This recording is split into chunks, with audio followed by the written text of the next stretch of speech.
All right, ladies, and let me turn my microphone down there. It's pretty hot. There, I think that's better. All right, ladies and gentlemen. Yes, okay, I think we're live. Are we live? Yes, we're live. My microphone was hot. I don't know why it was so hot there, but let me turn this up a little bit. Yes. It was steaming. Hey folks, how you doing? Dave McRae here. The date today is, I was going to say Sunday for some strange reason. Wednesday, December the 19th, 2018. And we are live with the one, the only Marian Sing, who is kind enough, who has been kind enough, is kind enough to join me here on this live stream. You know her. She's probably, if not your favorite, one of your favorite kills in Halloween 2018. And we connected a few months ago. And we're going to be talking everything Halloween 2018 and Halloween today, her career, everything that has led her up to this point. And we will be answering your questions, by the way. Marian has been gracious enough to say, yes, she is excited to answer your questions, but don't ask them yet. Okay, because we're going to have a little chit chat, and then when it's time to open the floor to your questions, we will do so. So don't ask yet, because if you ask now, it's going to get lost in the feed, and I'm going to go. So, yeah, Marian, enough about me, or enough about this. How's it going?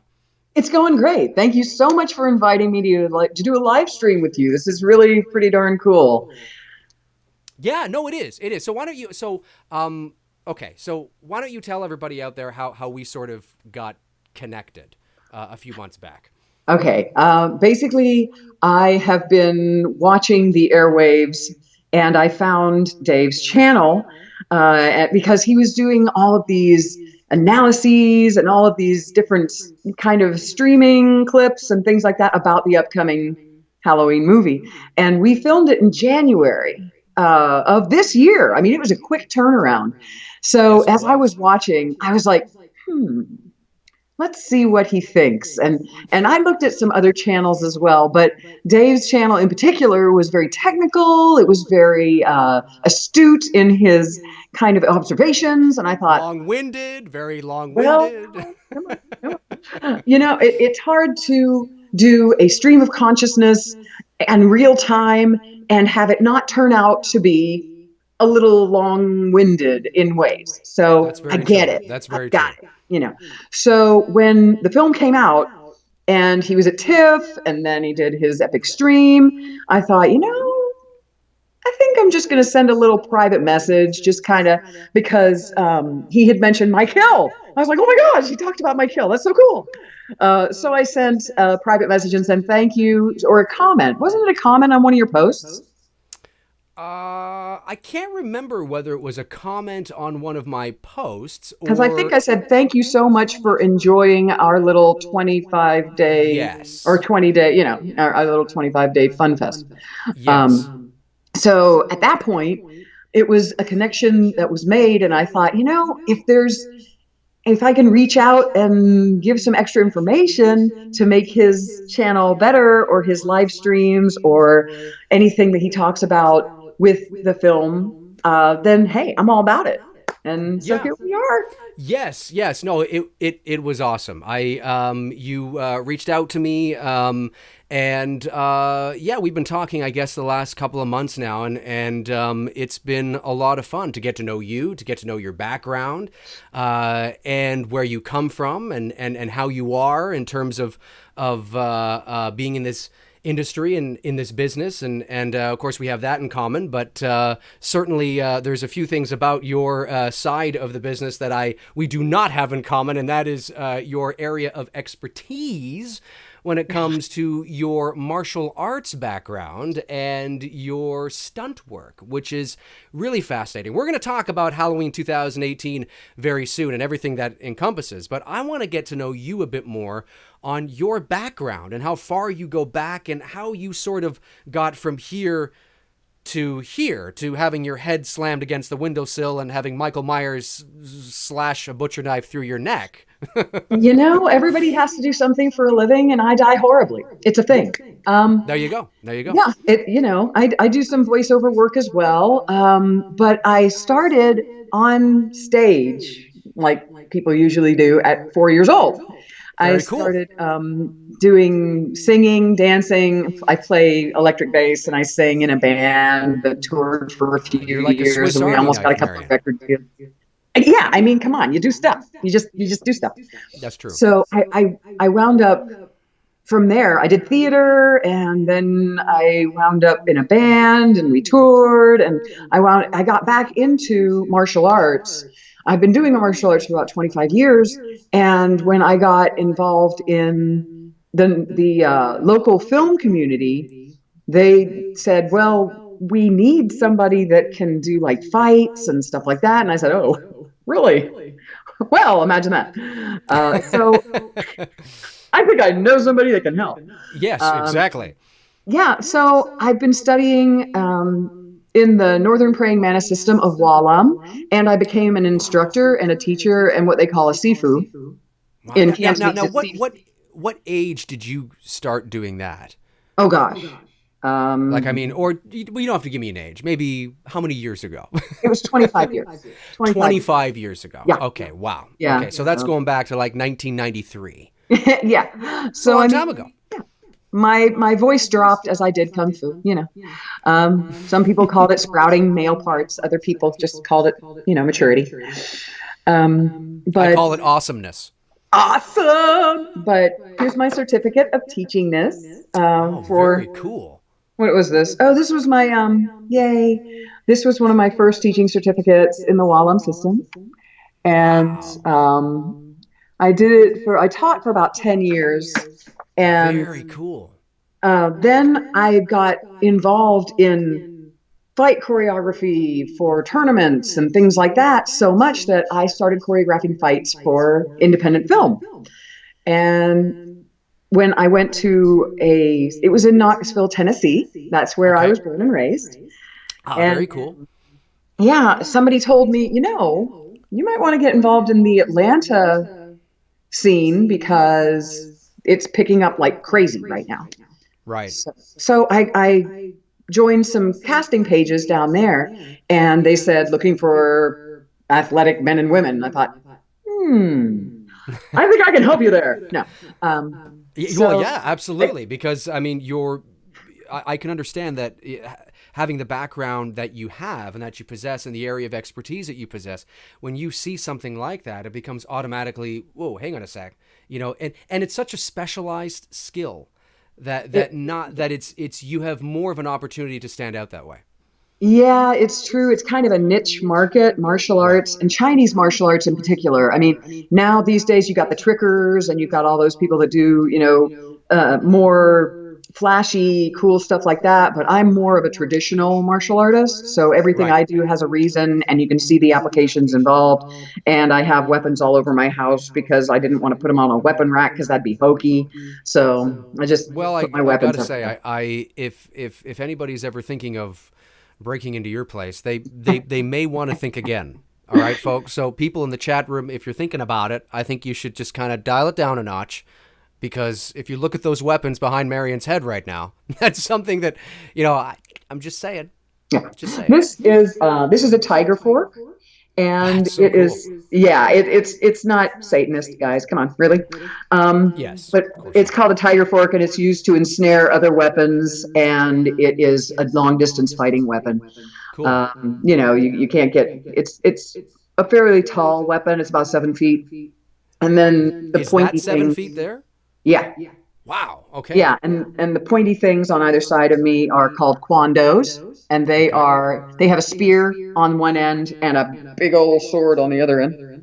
Wow. So they're about 12 pounds, 10 to 12 pounds for Wow. traditional. Okay. And And you are trained in how to use them, oh yeah, correct? yeah, I'm Yeah. actually a bladed weaponry specialist, and I Right. specialize in about 26 different weapons. Wow. 20 folks, do you hear that? I mean, this is what I'm talking about. 26 different weapons. Okay. I mean, I might know how to use a fork and a spoon, but I certainly don't know how to wield any of those well, whatever the hell they are. That's just It comes awesome. in handy. That's awesome shit. You That's know, great. I can cut a lot of steak with that thing. I was just gonna say, yeah, holy snap and crap. Awesome. Okay, go on. Sorry. No, it's no problem. But yeah, my martial arts led me to stunt work, and I started back in Hunger Games. Mockingjay 2 was my first gig, Very cool. and I was with 1,500 of my best friends, Yeah, in the middle yeah, of this yeah, green screen canyon yeah. when Katniss goes down the middle of town to shoot Snow with an arrow. That at the end. Right. That Yep. was my big moment. But the director's filming style meant he filmed right here on the actors, just right here, and everybody else was Okay. in Blurrsville. A lot of extreme close-ups. Yeah, but Yeah. it's fine. And that gave me I was absolutely bitten by the bug. And I thought, Right. I really think that I like film and television more than I like theater. Right. So I just did the thing. I decided, okay, this is what I want to do. This is what you want And to the do. next gig was Insurgent, the sequel to Divergent. Right. And that was I arrested Peter in the stables at Amity. That was fun. Very cool. Good times, good times. Now, That was how the long first. was like? Sorry, I just want to say, your shoot on, say, the Hunger Games, and your shoot on Divergent. You just said. Yeah, yeah. Yeah. So how Hunger long would you Games. say your days were, to give some perspective for those in the chat who may not know how long a day like that could take? Okay. Shoot day. On Mockingjay 2, you wake up and you have to be on set by 4:45 a.m. Right. We were filming it in a big fiber optic factory. Actually, next to it, there were 7 rail cars stacked up with green screen fabric hung on them. And then on the ground level was all of the real stage dressing. Gotcha. But you're in a huge warehouse, and we wait at hair, and then you wait at makeup, and then you wait at aging so that they can make you look all scruffy. Right. And then you get called out for your big moment. Well, Right. that big moment for us, because there were only 30 of us. District 13 Rebel Guard. We were wearing the same thing Katniss wore, with the plate in the front and the thing with the thing. Right. Right. Seems like every time you film in the winter, it's for the summer. And every time you film for the winter, it's summer. And every time you film for the summer, it's winter, because Gotcha. we were wearing those military uniforms in 95-degree heat. Right. Right. And And this is supposed to be the winter, right? yeah, people were passing out, and it was crazy. And we were sitting in there. I think that shoot was 15 days, Right. but we sat and you wait, and the days can be 14 hours, Right. And 16, wait, you do 14, a lot of what? waiting around doing nothing. That's right. So, Yeah. folks, it's Yeah. not all glamorous. Mm-mm. Before I got into voiceover full time, I was doing a bit of on camera acting back around the turn of the century, and I did a few docudramas and a couple commercials and things like that, and there's a lot of waiting. Even in voiceover, there's a lot of waiting, usually for client approval. Yeah, yeah, So you're yeah, kind of, and it's true. It is hurry up and wait. yeah, yeah. You'll be there, and we had a circle of chairs set up, and I was always horizontal more than I was vertical, because you're wearing this uniform and the boots are uncomfortable, and so I was just kind of laid out, and I had my blanket and I had my pillow, and I was just kind of staying horizontal until it was time to go. Right, right. But you were just, because we didn't know what they wanted to do next in what order, because the shooting schedule, they're going to shoot things depending on close-ups, depending on 2 shots, depending on That's over the right. shoulder, depending on stunt. And then you got to run a clean plate, then you got to run the environmental sound, then you got to run.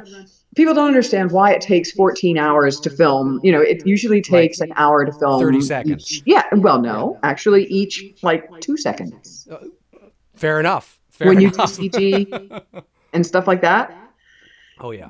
Yeah. That's when you get into time. So Yeah. yeah, Mockingjay 2 was, I think, 15 days, and Right. then Insurgent was almost a month. We were Right. Okay. really Cool. involved, because I swear to God, Erudite Dauntless, Yep. Erudite Dauntless, I swear to God, means running in another language, because that's all Yes. we did.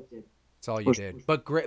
And I would imagine that it was such a, even though it's exhausting and it's tiresome, being on set in that kind of a professional environment, Yeah. right? Being there with those kinds of people at that level, Yeah. obviously is really exciting. I mean, I experience sort of the same things in voiceover when I get to do trailers for Disney or Pixar or like, you know, whatever the case is. To be in that kind of environment is a lot of fun. And it's not that I'm in that environment all the time, because you do all sorts of different kinds of things, but when you're in that environment, it's great. And I can only imagine that it would have been the same.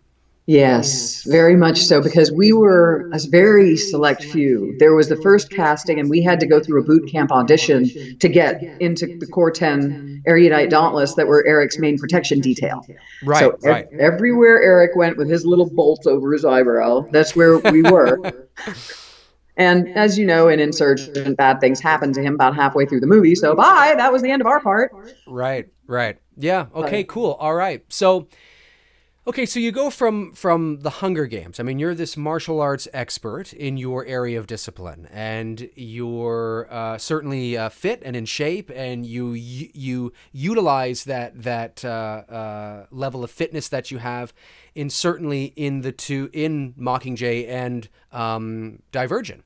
Obviously, because both roles were very quite physical in terms of a lot of movement and running and all that kind of jazz. So what happens after Divergent? Now you come away from that. That was a great experience, another notch in your belt. Where are you now at this point? What's your mind frame like? What are you thinking in terms of your career? And do you feel yourself being pulled in a particular direction, or do you feel kind of like, oh, this is good, I'm still kind of open to different things? Well, I really had a blast. After that, I worked on a couple of episodes of the originals on the CW network Ah, before cool. it. Okay. Yeah. And I just finished an episode of Doom Patrol that's going to be on the DC Universe channel, streaming channel. So that was Okay, a lot of cool. fun. Awesome. Yeah, and the Halloween shoot was just like it was smaller because it was guerrilla filmmaking. You Right, know, right. you got 10 million to do this thing, and you got only 5 weeks to do it. Yeah, You know, yeah. so That's a it tight was. shooting schedule. Yeah. And we're used to, well, they're still in their trailer. We're going to be here for another couple of days, and Right. then and we get everybody to get, and it's just like, okay, let's do 5 more takes of this, 20 more takes of that, because we actually have time because we got $100 million budget. Sure. But that's what made Halloween special, and that's what made the energy so palpable as you were on set when you Okay. were getting ready to do the things. Okay. Now, before we get into that, walk me back a little bit and tell me how you got this job as the trick or treat lady, or as she became known in the novelization, for those of you who have read the novelization of Halloween 2018, Andrea Wagner. Andrea Wagner, that's me. Andrea Yeah. Wagner. Okay. Yeah. So how did you come to become Andrea Wagner? What was the process in that regard? Well, I was driving on the way from Atlanta to somewhere. I forgot where I was going, strangely enough, but I was in the car and I got a phone call, unrecognized number. Oh, okay. Well, this could be interesting. I have to okay, great. Great. It could be a robocall. It could be spam. It could be anything. But I have to take, that's Absolutely. another thing. I Yeah. have to take every phone call that comes in because it could be a stunt coordinator, Absolutely. Yep. or it could be, it could be the next opportunity. So I have Yeah. to tolerate all the crap and say, okay, yeah, well, great. Thank you so much. I'm really not interested. Bye. Um, Yeah. I so I got the understand. phone. Yeah, I got a phone call, and he said, "This is Ron Hutchison, and give me a call back when you get a chance." I was going through the mountains. There was no coverage. I was like, Oh man. no. Oh man. Ah, So I called him back and I said, "Hello, sir. I'm so sorry I missed your call. What can I do for you? It's so nice to hear from you." And he said, "Well, we're getting ready to do a fun little thing, and didn't know if you wanted to play." I said, "Yes, sir. I would love to." And I didn't know what it was yet. I knew the name because, my God, he's a legend. yeah. Now, Uh, for those who may not know, explain who Ron is. oh my gosh, Ron Hutchison is the stunt coordinator. He is He's like a veteran stunt coordinator. He's been in the biz 40 years. And this is it, to see and hear his name, his email when my phone didn't have any coverage, and I see this email come through. Oh yeah, right. And check. Feel free to email me at my email address. Da, da, da, da, da. And at the bottom, Ron Hutchinson. I was like, Right. wait, Right. what? The Ron Hutchinson? What? Huh, wait, huh? What? So Yeah. so I called him back and I was just okay, hold it together, be cool, you're fine, you know.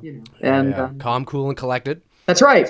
And he says, well, rehearsal's going to be blah blah blah, and then we're going to film it on blah blah blah. So can Did you he tell be? you? Sorry. Did he tell you what the movie was at that point, or was it still under? No, it was still under wraps. Okay. Not yet. Yep. Not yet.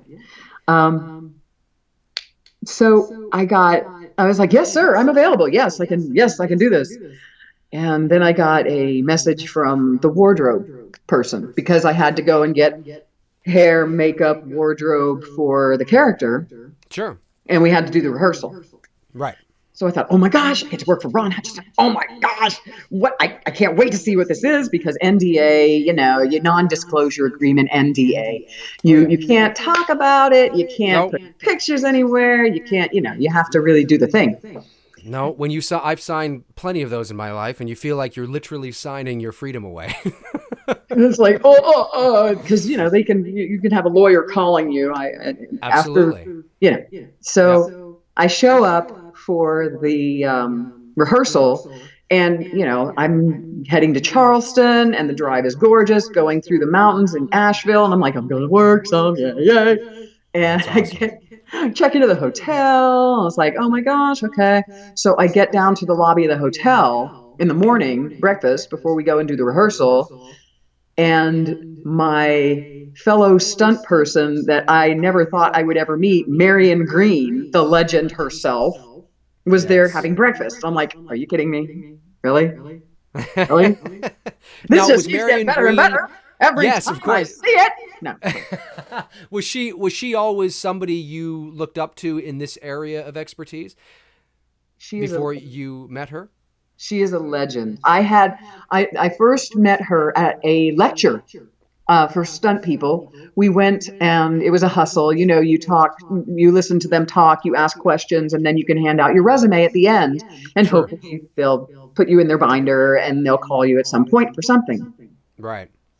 But there she was, and just eating breakfast with her husband. For those who may not know who Marian Green was in the movie, tell those who Marian Green was actually playing in the film. Mrs. Elrod 2.0. Mrs. Elrod 2.0 and the Curlers. Yes!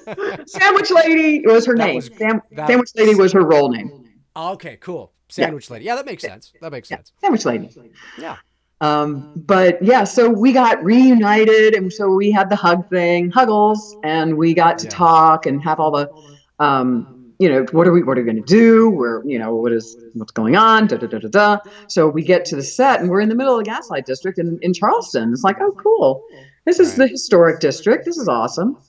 And we're walking, trying to figure out, okay, where are we supposed to be? Da, da, da, da, da. They brought us to. You still don't know what this film is yet. Nope. Imagine that, ladies and gentlemen, who are in the chat room right now. Think of everything that Marian has said. She's on set. She's met another stunt performer, a legend in the business. She's been talking to a legend stunt performer, or stunt coordinator, I should say, as well, in the business. She's flown to Charleston, South Carolina. She's on set. Okay. She's walking. She still has no idea what the fuck I'm doing here. Nope. And we're sitting on a porch, burning time until it's because, 30 minutes early is on time.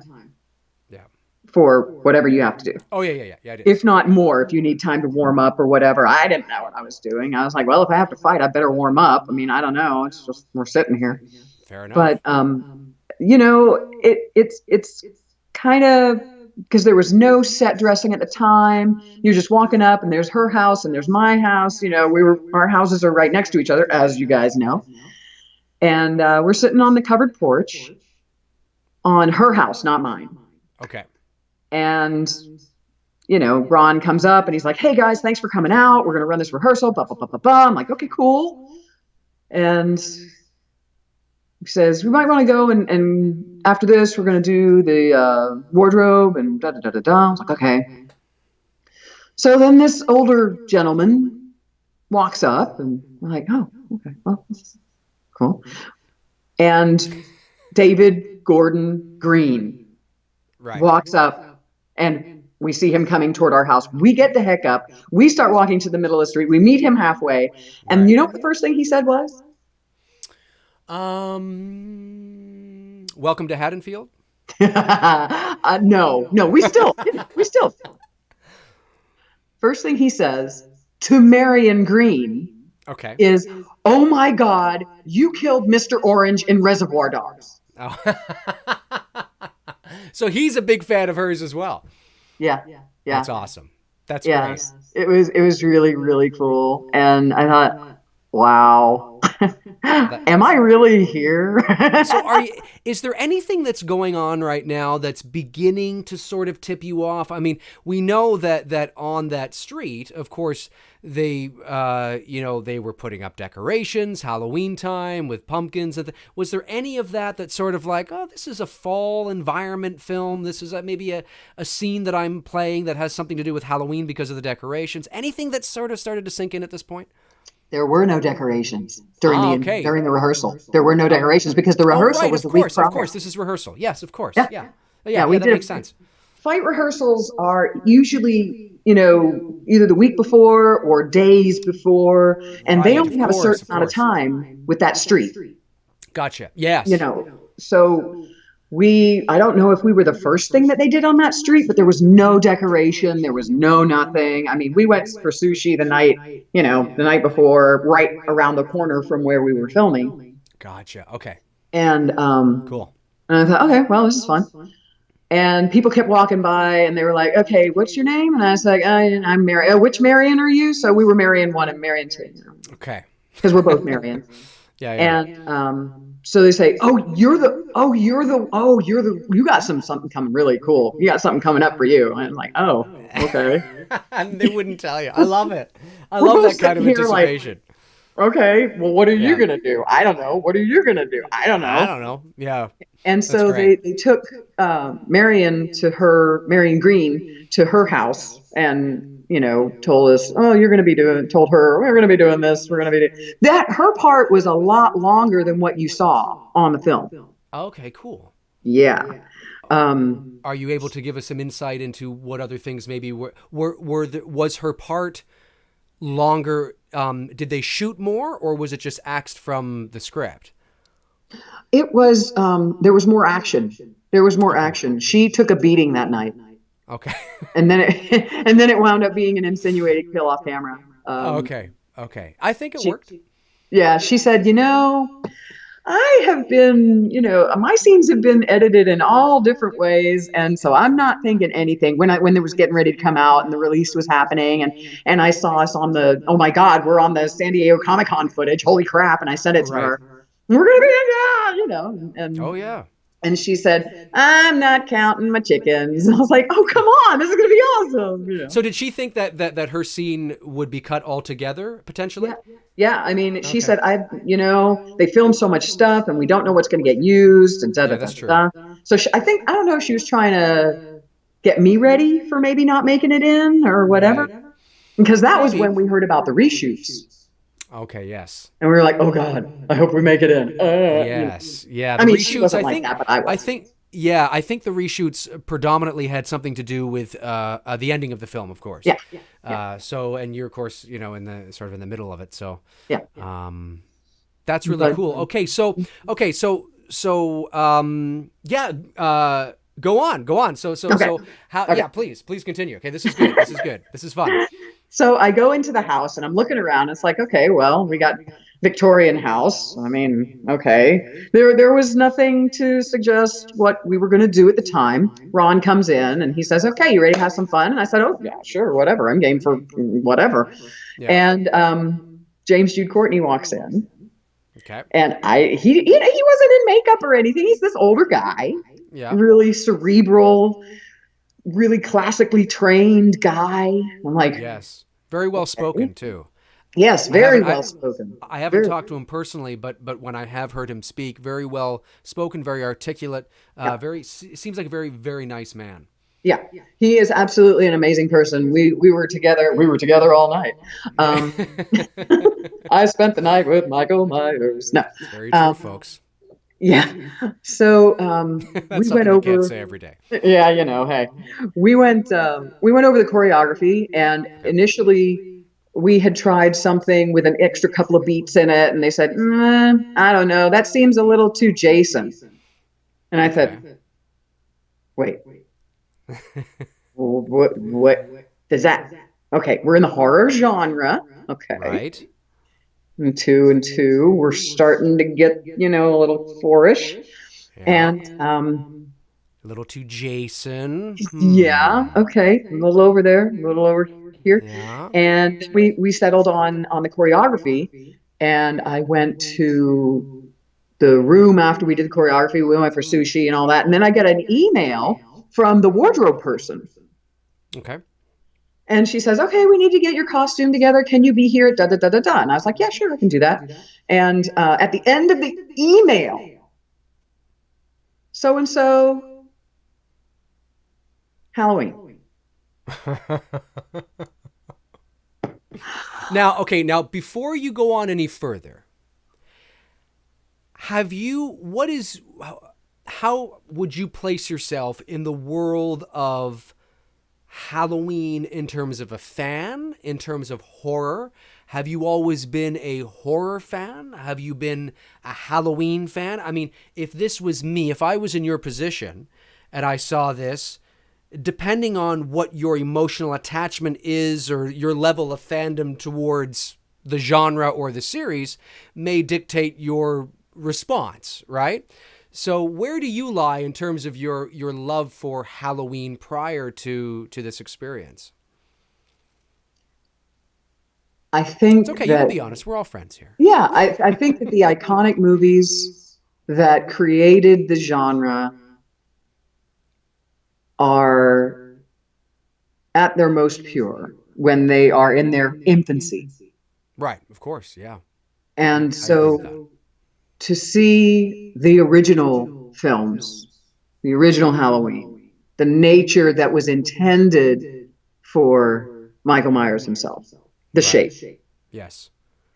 That's more of what I dig. When it got into two, and then Season of the Witch, and then four, and then five, I know. five. Um, Yeah. I get it. at that point, I Five. kind of, Fucking uh, five. Go on. yeah, in a way, you want to be a completist. You want to watch them Sure. all. Sure. Yeah. But at a certain point, you just say, what are you doing to my, I understand. Yeah, no, But it's well, yeah. I mean, everybody's heard me talk about that stuff ad nauseum on this channel, yeah, so it's no surprise, how I feel too about Halloween. But that's something that we share in common, in ten, in the sense that we both enjoy, the sort of the original intent of what Michael Myers was. So clearly, prior to getting this role, you had seen the original Halloween. I'm assuming, and yeah, you enjoyed it and you yeah, liked it, yeah, and and now so you're certainly a fan of that movie. And yeah. here now you're a part of this. Oh my God! You look at the bottom of the email and you see Halloween. What hits you? I mean, what are you thinking at that moment? I was thinking, what did we just do today? Who is this older guy that's going to kill me? Am I caught? And then I thought, there's nobody else around, Right. and he's sneaking up on me, coming up behind me. It's I, gotta be Ghostface. No, no. I didn't want to get my hopes up to think, oh my God, do I really have a scene with like the shape? Seriously? Do I really? Right, right, right. Now, But did you know at this point, again, when you saw Halloween, were you aware that a new Halloween movie was in production, was in pre-production, was in development. I mean, over the last year prior to going to camera in January of 2018, over the the year prior to that, I mean, it was going through all of the stages of production. So, were you aware that there was a new Halloween movie that was coming out or that was trying to be made? This was a total surprise to me. Okay. Stunt work is like lightning coming out of the sky. Right. You're doing other gigs, you're doing your thing, you got other stuff that you got to do. I got to choreograph these fights for this, I got to do that, I did this for this, and I did this for that. Right. And you don't, when you get a call, it's like, what's the old saying? The number one way to get stunt work is to plan a vacation. I mean, but yeah, you can use that with it. Yeah, I get it. Yeah, it's random. It's totally random. And when I got the call, it could have been anything. It could have been, it could have been absolutely anything else. And with the short turnaround time, I thought it can't possibly be for this year. Are you kidding me? And then I started seeing all you guys saying, Right. "Oh no, it's coming out, October." I was like, "Oh, wow." You start to piece it together and think, oh, wait a minute, I think this is it. Yeah. And so then, of course, I talked to Marian Green. I'm like, really? Are we doing this thing? Are we seriously doing this cool thing? And she said, yeah, we're doing the cool thing. But I went to the building, the production office, to go and get costume. Little did I know that they were filming on location that day, and I had to go to the location trailer, and I had to get my wardrobe there. So, but I got to sit in the wardrobe area and look around and see all of the pictures that they used to get Haddonfield, the local flavor of what it was, Very and cool. the hairstyles and what we were supposed to be. And I was supposed to be at the end of the day. I had just handed out all the trick or treat candy. I had more dialogue than what was in the film too. Okay. But I had just given the last kids trick or treat candy. I was, winding down for the night. No makeup. No, I was like, really? I'm not gonna get to wear any makeup in my scene, and this is my big thing. And oh my god, you were checking out. You were maybe it was a long day at work. Yep. You're at home now. Yep. It's just Winding whatever, down. right? Yep. And then I get a phone call. Oh my God, what's going on? Really? This is crazy. I'll whatever. And that's the part that actually ends up in the film is you on the phone. Yeah. Right. Now, I have a photograph here of you sitting in, is it the production office? Yeah. Okay, so let me see if I can bring this up here. Oh, no, wait, not that one. Oh, well, let's talk about that one first. Yeah. So this is you. I'm sure people can see this. So tell us about this image. This was a shocker because I thought I was going to do a stunt. Then I find out I got dialogue. Are you kidding me? Oh my God. So they gave me my sides and I was like, no way. I get to say something? Really? I don't just die horribly? Really?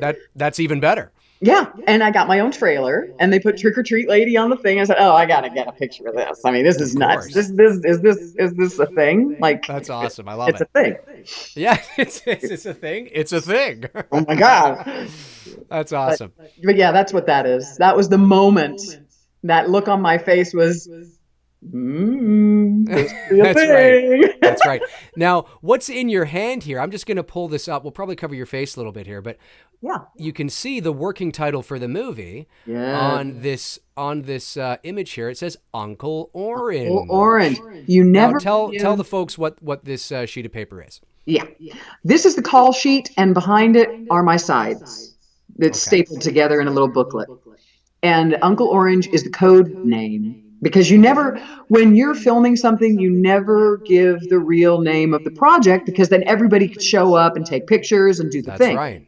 That's right. So we have under wraps. Everything is under wraps. There's, they keep everything as secretive as they can so that nothing leaks. No pictures come out, which that picture of the first shot of the mask that you saw with him on the street, the profile view of Michael Myers. Yeah. I was sitting on the porch. Oh, very cool. Oh, I wish I still had that image. That's awesome. I probably do have it somewhere. We were sitting on the porch and they were bringing it, do you want coffee? Do you want tea? Do you na? And it was really funny because I saw that picture and I was like, oh my God, they got the freaking, no, Right. But that's awesome. so that shows what time you're supposed to be there, what time different people are supposed to be there to do what, and the weather for the day, directions to the shot for the location, and then what time is lunch, what order the shooting schedule is, and the different shots that they need to get for each location. There's all kinds of other information on there too. What time each person is supposed to be there, your call time, what time you're supposed to be to makeup, then to hair. Um, and then on set, they just basically shuttled you around. We had the home base was like around the corner and down the street from Very where we cool. were filming. Mm-hmm. So that was crazy. When I got the sides, I was like, oh, I get to say something. Yeah, that's awesome. Yeah, that's a great image. I love that. Mm-hmm. Okay, so let's go on to the next image. I think this is the image I wanted to bring up. Is yeah, this one right here. Yep. I was Okay. sitting there and it was surreal. I was thinking, are you kidding me? I am here. And then I saw the wardrobe hang, Right. the rack that's right there. Yes. And if you look real close, it Yeah. says Laurie. Yes, it does. Right up there, right? Yeah, right up there Let's see if we can on get that. this up there. Yeah, that black Oh, framed tag says yep. Laurie. And I said, I'm sitting Oh, next to there it is, Laurie's stuff. Laurie. Laurie's stuff. And strangely enough, I'm the same size as Jamie Lee Curtis. Ah, very cool. Yeah, we're the same size. And I thought, I would love to double Jamie Lee Curtis. Oh my God. But that's Wouldn't okay. that be amazing? That would be fun. That'd be, it'd be okay. It'd be It'd okay. be, Yeah, it'd be all right. It'd be it'd all be right. fun. Yeah.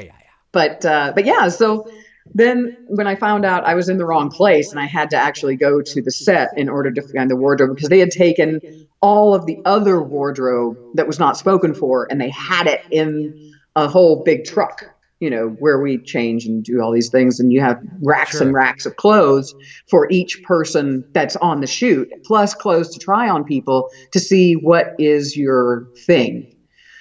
As far as your costume, make you feel right. This is what we're doing. Like Marian Green was laughing when she put on that robe and those freaking slippers. And I mean, it was a whole thing. It I was bet. I love the curlers. I just love it yeah. because instantly when you saw her in her curlers, Mm-hmm. you knew that this was a tip of the hat to Mrs. Elrod from Yeah. Halloween 2. So Yeah. there's just no mistaking it. And really at the end of the day, you are a tip of the hat to the woman on the phone in Halloween 2 Yeah. as well. Right? Yeah. Even And though I'm that talking to woman wasn't killed in Sally. the same way, it's still that is sort of the flavor of that scene. Yeah. And I mean, if you hear on dialogue, I'm talking to Sally. Exactly. All right, Exactly. Sally, bye. My So Sally. bye, Sally. Let me know if you hear of any other homicidal maniacs walking around my house. Thank Yeah.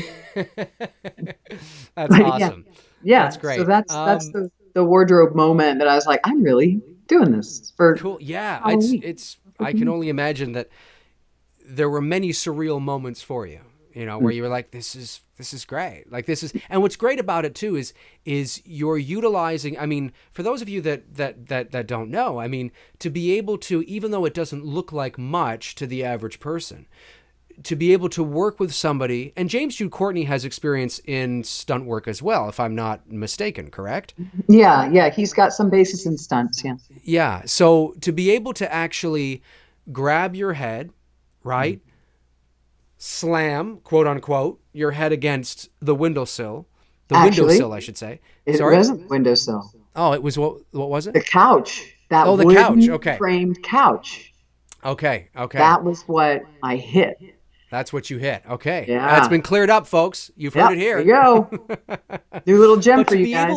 to be able to do that and pull you back up and jab, it doesn't seem like much, but in reality it really is. I mean, you have to be able, I mean, it's not, maybe not much in the bigger scale of stunt work per se, but to be Yeah. able to do that and make it look authentic and genuine, Yeah. both individuals have to be on the same page in terms of their intensity and their speed and the intensity to which this is going to happen. If one person is not as intense as the other individual, it's going to be noticeable. So you Yeah. both have to be kind of in that zone. But you could probably speak more to that. Yeah, it's all about, they always say if you can only do it once, it's an accident. If you can do it again and again with no injury, it's a Yeah. stunt. Yeah. So we had That's a great to, line. yeah, we had to orchestrate where the mats were going to go, where they weren't going to be visible. Um, we had to rig the couch with gel pads for my poor little head. Um, and we had to, they said for me to keep my hairstyle. This is where I wear my hair all the time. I mean, anybody will tell you I wear my hair like this, like all the time. I think that's great because it's simply, yeah. I mean, it is imperfect. It's perfectly in line with sort of the character that they were looking for. Somebody who's at home, got their hair up, Yeah. chilling, relaxing. The only Yeah. thing that was missing was a bunch of curlers. Yeah. And I wondered why. They said, no, I think your hairstyle will work. I'm like, little did I, little did I know it was going to be a handle. Um, Right. but it's all about the orchestra, the timing. I have to feel what he's doing behind me because I can't see him. Everybody's like, oh, there's somebody behind you. Can't you see him? No, you can't because there's lighting in your face. I can't see his reflection in the window. I can't because I'm supposed to be in between this slat and this slat. We did rehearsals. Okay, when you come forward, you have to be right here looking in between these two slats exactly. And Right. then I have to feel him. I can't hear him. It's true. You couldn't hear his footsteps. Wow. He's a He's sneaky a little silent dude. walker. Yeah. So when he came up behind me, I had to wait until I felt that go time. Right. And then it's up and then down. And my job Yep. was to find this little triangular diamond shape, actually, gel pad for the center of my forehead. Okay. Because this far away from that pad is the real carved wood trim on that Victorian couch. Oh man, that would have hurt. Yeah. There's this funny story about that. um, I'm sure there is. yeah, pretty much. So it's the down, then it's the up, and then there's no blade on this knife. Of course, that's right. So I have to, then the next thing I feel is a handle jammed into the back of my neck. Fun. Right, right. And And you when have he to drops respond to me, that. yeah. And then when he drops me, I have to fall right here. Okay. No here, no here, here. Right, It's right. because otherwise the camera isn't right.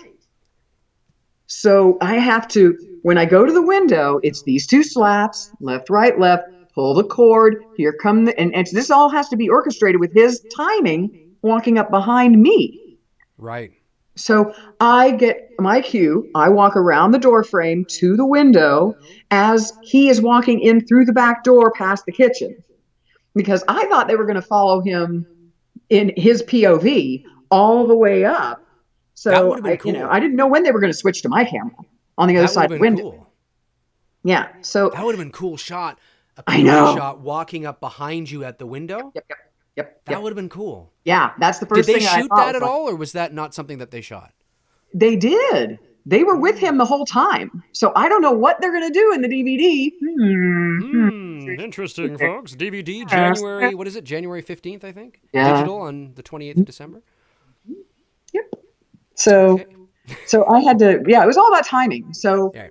I have to, oh, this was the thing also, when he comes up on the sidewalk and he looks up toward my house, Yes. I Looks have to be in. closing the door at Oh, he exactly looks the up. Right. time that he turns to look at my house. Right, because it's one shot. It's a one shot. You got one chance at this. That's it. Yeah. Otherwise, we got to do it all again. And Now, yeah, speaking of which, how many takes of your shot, or I guess it's the whole shot. the whole shot. How many The whole takes of shot. that did they do? We did it. I 15 think I heard an interview. David Gordon. I stand to be corrected on this, but I thought I heard David Gordon Green say something like 11. But I Yeah, don't know if 11. that's It was 11, but 15 because Okay. we did 4 run-throughs. right. Right. Okay. Because the kids have to start, they turn on the hurricane fan with the bleeps. Then they got to have the kids start to walk down the street. If the kids aren't at their marks when they're supposed to be at their marks on the street, then you got to start all over. So Absolutely. we got the fans, then we got the kids walking, then we've got him starting, then he has to make his way through the house. He has to be at his house inside at the house at a certain point too, because otherwise it's too noisy and there was crazy stuff going on, and then you would get shadows going past the windows and stuff like that. Right. So the camera crew was following him, reflecting lights, all this stuff following him the whole time, and then they had to place the blood after the whole deed was done, because it's still one shot. There are no edits in this thing. So Yeah, that's as the true. camera Yeah, follows him, you see bloody Mrs. Elrod 2.0, that's Marian right. Green awesomeness, and Yeah. walking past her. And then as Now, soon as he comes sorry, out, I just want to confirm something for me because yeah, I said that is that Marion Green lying on the kitchen table as well, or is that another actress? no, that's Marian Green. That's Marion as well. They made it So happen. okay, so that's impressive because in my review of Halloween 2018, I suggested that it's Yeah, possible I that remember that that. could be two different, only because of the time frame involved and how bloody Yep, Marion looked lying on the table, yep, because this is all one shot. yep, So they must have had some makeup guys like right there yeah, to make her look yeah. really bloody really quickly. Basically, you've got, because you couldn't see the table where the pool was, where Right. the pool of blood was, right? Right. So you've got this action happening, and then the chair, and then the table shakes, and she is waiting to put her head in a pool of blood already that was on the table. Of course. Yeah. Right. And then they just go flunk on top of her head Okay. and, and get the hell out. And get the hell out. Right. Okay, cool. All right. I love that. I love that. That makes me excited that like as a to shoot a scene like that. That's daunting. Yeah. And of course you could do it two ways. You could have had somebody else already made up and lay there, and because her face is so mangled, not mangled, but because it's so kind of obscured by the blood, Yeah. and because it's such a quick shot through the kitchen, the audience probably wouldn't have been any the wiser. Mm-hmm. But from a technical and filmmaking standpoint, it is always fun to use, one person and kind of see if you can do that and get out of there. That's a lot of fun. Now that I know that it is Marion in both shots, much more respect for the crew. I think that's great. Well, that's why you use stunt actors, Right. because she, like I said, she had more action in that. And so she had to be there the whole time. It was her. Absolutely. So then, I'm not going to say what the action was because DVD's coming out and they might show it. Right. But afterwards, then I can tell you how they did the thing with the thing and the thing with the thing doing the thing. We might have to do an interview 2.0. No. It's entirely Yeah. possible. Yeah, it's fine. Post DVD. Yeah, post release. Yeah, because the making of crew was right there as they were doing the thing for me. Of course. So Anyway, yeah, yeah. So back to what he you're comes saying. out of Sorry. the house. Yeah, he Okay. comes out of the house, and that's when the kids, because the kids have to wait at my door, and I'm talking to them and all this stuff while he's coming out and heading down the sidewalk. Now, as he Right. gets close to my house, in between my house and her house, then we have to wrap it up. They have to start walking away. I look at them, oh, aren't they just the cutest? He's coming up where the kids were. He turns and looks, and at the same time he turns and looks, I close the door. Okay. Okay. And then I get the phone call. Right. So, but also, as he's walking up to my front porch, I'm walking to the back of the house and I'm talking on the phone. Right. And then he goes around the side of my window. If you see did you see the shape as he was going around the side window there? Absolutely. Yep. Yeah. And at that point, I'm turned to go into the next room. So I don't see anything. I'm like, Of no, what? course. Yeah, So you're then he completely comes into oblivious the to it. back as I'm coming up from the room that I was in. And it's kind of this same time kind of dealio. Right. But then I get stalled out as I'm on the couch closing my blinds. So all of that timing was just insane. And in between takes, James Jude Courtney would tell me, okay, I got 5 notes from that last one. Okay, how many did you get? Okay, so we got to do the thing with the, and I was like, yeah. So that's where, the thing came from. Right. Of course. Yeah. But after take after take after take, and then the whole orchestration, I have a hose running from my shoulder down my clothes, out my leg, and through my, out my jeans. Right. Which is a Okay. great segue into this image right here. Yes. Here we go. Okay. Okay. Talk about this for us. Okay. So this was me in the makeup trailer, and I was getting my prosthetic for the big day. the big moment. And they no matter even if it's the same day or later on in the day, they still say on the day, I want you to do it like this, even if it's just Right. in an hour. It's Right. called Right. on the day. Gotcha. Okay. So they put a bladder first and they cut the bladder, like perforated it so that we'd have the spewage. Sure.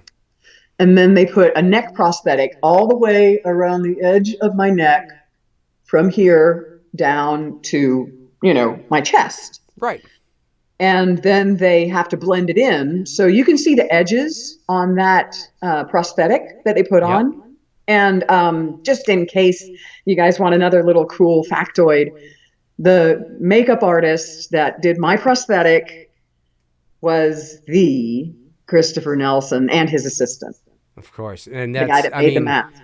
yeah, that's pretty cool. I mean, Yeah, yeah, to have Christopher personally working on you with his assistant is again, it's another moment yeah, when you are actually, when you are actually, there in the makeup chair and in that environment. That's one of those moments where you're like, I'm here working at this level, working with these individuals. I'm a yeah. part of this production. This feels great. This feels like I'm supposed to be here.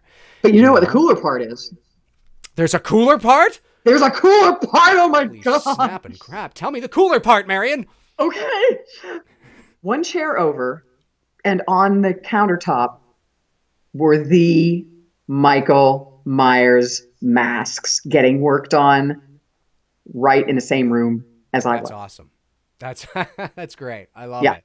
They were That's working on great. his hair, making it kind of matty and ratty and stuff. Yeah, yeah, Christopher yeah, yeah. Nelson. And then Yes. when they had to put the prosthetic on, they both came in and did, at the Did same that as time well. so that we Okay. could keep it level, no puckering, no nothing like that. Um, So so this next image here, yeah, there we go. yeah. So you can Okay. see they perforated the prosthetic after putting the bladder in. They had to make sure that that is the bladder that's underneath, and they had to blend it in, attach it, and all that stuff. So they had to blend the pale prosthetic to match the coloring, my coloring, so that when it happens, you can't really tell what's coming. Right. Yeah. Cool. So And then, that's yeah. sorry, I was just gonna say, and then the final image, I guess, is Mhm. it ends up looking like this, right? Yes. So that's after they painted the prosthetic, blended it to me, and then they recut over top of the bladder so that Right. it matches. And they're airbrushing me. It was like 40 degrees in that makeup trailer. Oh, I bet. And it was Jeez. my lips were turning blue. And I was like, okay, okay. Because the airbrush is cold. When they're Right. blowing that makeup on you, it is cold. So that was another And thing. look Like, at I mean, this looks legit. yeah, Like it yeah. really does look like you've got a slit in your throat. And that is silicone. So it's Right. self-closing. When I drop my chin, the cut Right. closes up. The cut closes up. That's great. Yeah, it's like a Muppet. Hello, how are you? You know? Yeah, silicone is amazing. It's amazing what they can do with that. Yeah, yeah. It was, Unbelievable. and they stuck it down for Bear because they knew we were going to have to do this quite a few times in this, night of Sure. shooting. Sure. So yeah, that was the prosthetic. I was in the chair for 2.5 hours to get Okay. this done, and then you had to set. And they said, "Do not move until it's time to do the thing." Right. So I was walking around like this, you know, the whole time. The entire time making sure that you didn't drop. Yeah, I'd be Yeah. paranoid. The slightest little drop, I'd be going over to the makeup and the wardrobe. Is it okay? Is it okay? hmm Did hmm I fuck it up? Yeah, they checked it every take. They checked it, and Oh, and my hair absolutely. was, with this pulled up. I don't really have too many baby hairs, but they kept Right. making baby hairs. They'd screw it up, and they say, "Oh, you look, it's too clean. It's too clean," and they keep pulling down mess, And they Of said, course. "Could you?" And they said, "You know how to put your hair in that bun thing better than we can. So go ahead and redo it." After every take, I had to redo the bun thing. Ah, okay. Okay. Um, but my hair's 3 feet long. Is it So, really? yeah. Want to see? Wow. Sure. Yeah. Let's see it. Okay, all right. Three But yeah, feet so long. Wow. That's yeah, pretty cool. yeah. After every take, wait, gotta do it on this side. Wow. That's amazing. That's awesome. Yeah. Yeah, so after every take, here I was frantically so that it wouldn't be me that's holding up things. Right. Here I am and I'm going, okay, this is good. I'm Look good. how I'm fast you good. do that, though. That's Good. so impressive. Good. Yeah, it's like a stupid human trick, really. And It around and is. It around is. and around and around and around. Could be on And David Letterman with this. With this. yeah, Oh I no, can no, do it in no. two That was seconds flat, I swear to Patrick's. God. That was Patrick's. Not stupid Done. human tricks. That's amazing. And that was all of what? Maybe 20 seconds? Yeah, yeah. That's great. You don't want to burn time and money No. as a No, stunt no. person or as an actor or as anything. You want you want yourself to be the smallest part of the play. You don't ever want to be the reason anything is delayed. You Yep. don't ever want yourself to be the reason that things are not on schedule. Right. So that's the most important part. Yeah. So it was just basically the whole orchestration, the ballet that was that scene. And like he said in that one making of, he's like, this scene was a pain in the ass. You remember that? Yeah, Did you yeah. see that making of? Yeah. Yeah. He was like, this scene was a pain in the ass. Yeah, I And bet I it was like, was. well, it was a pain in the head too. Yeah. Yeah, it kind of was. Excuse me. Yeah. So, okay. So that's pretty cool. I really appreciate you sharing sort of that story and your experience with that. Once the scene was done and you thought they said, okay, cut. I think we've got what we need. We've shot it 11 times and I think we got it. We have enough stuff that we can go over and pick which one we want to do. Tell us what happens next. You're obviously done. You're wrapped No, and no, no, not at that no, point. no. Then the making of guys come in.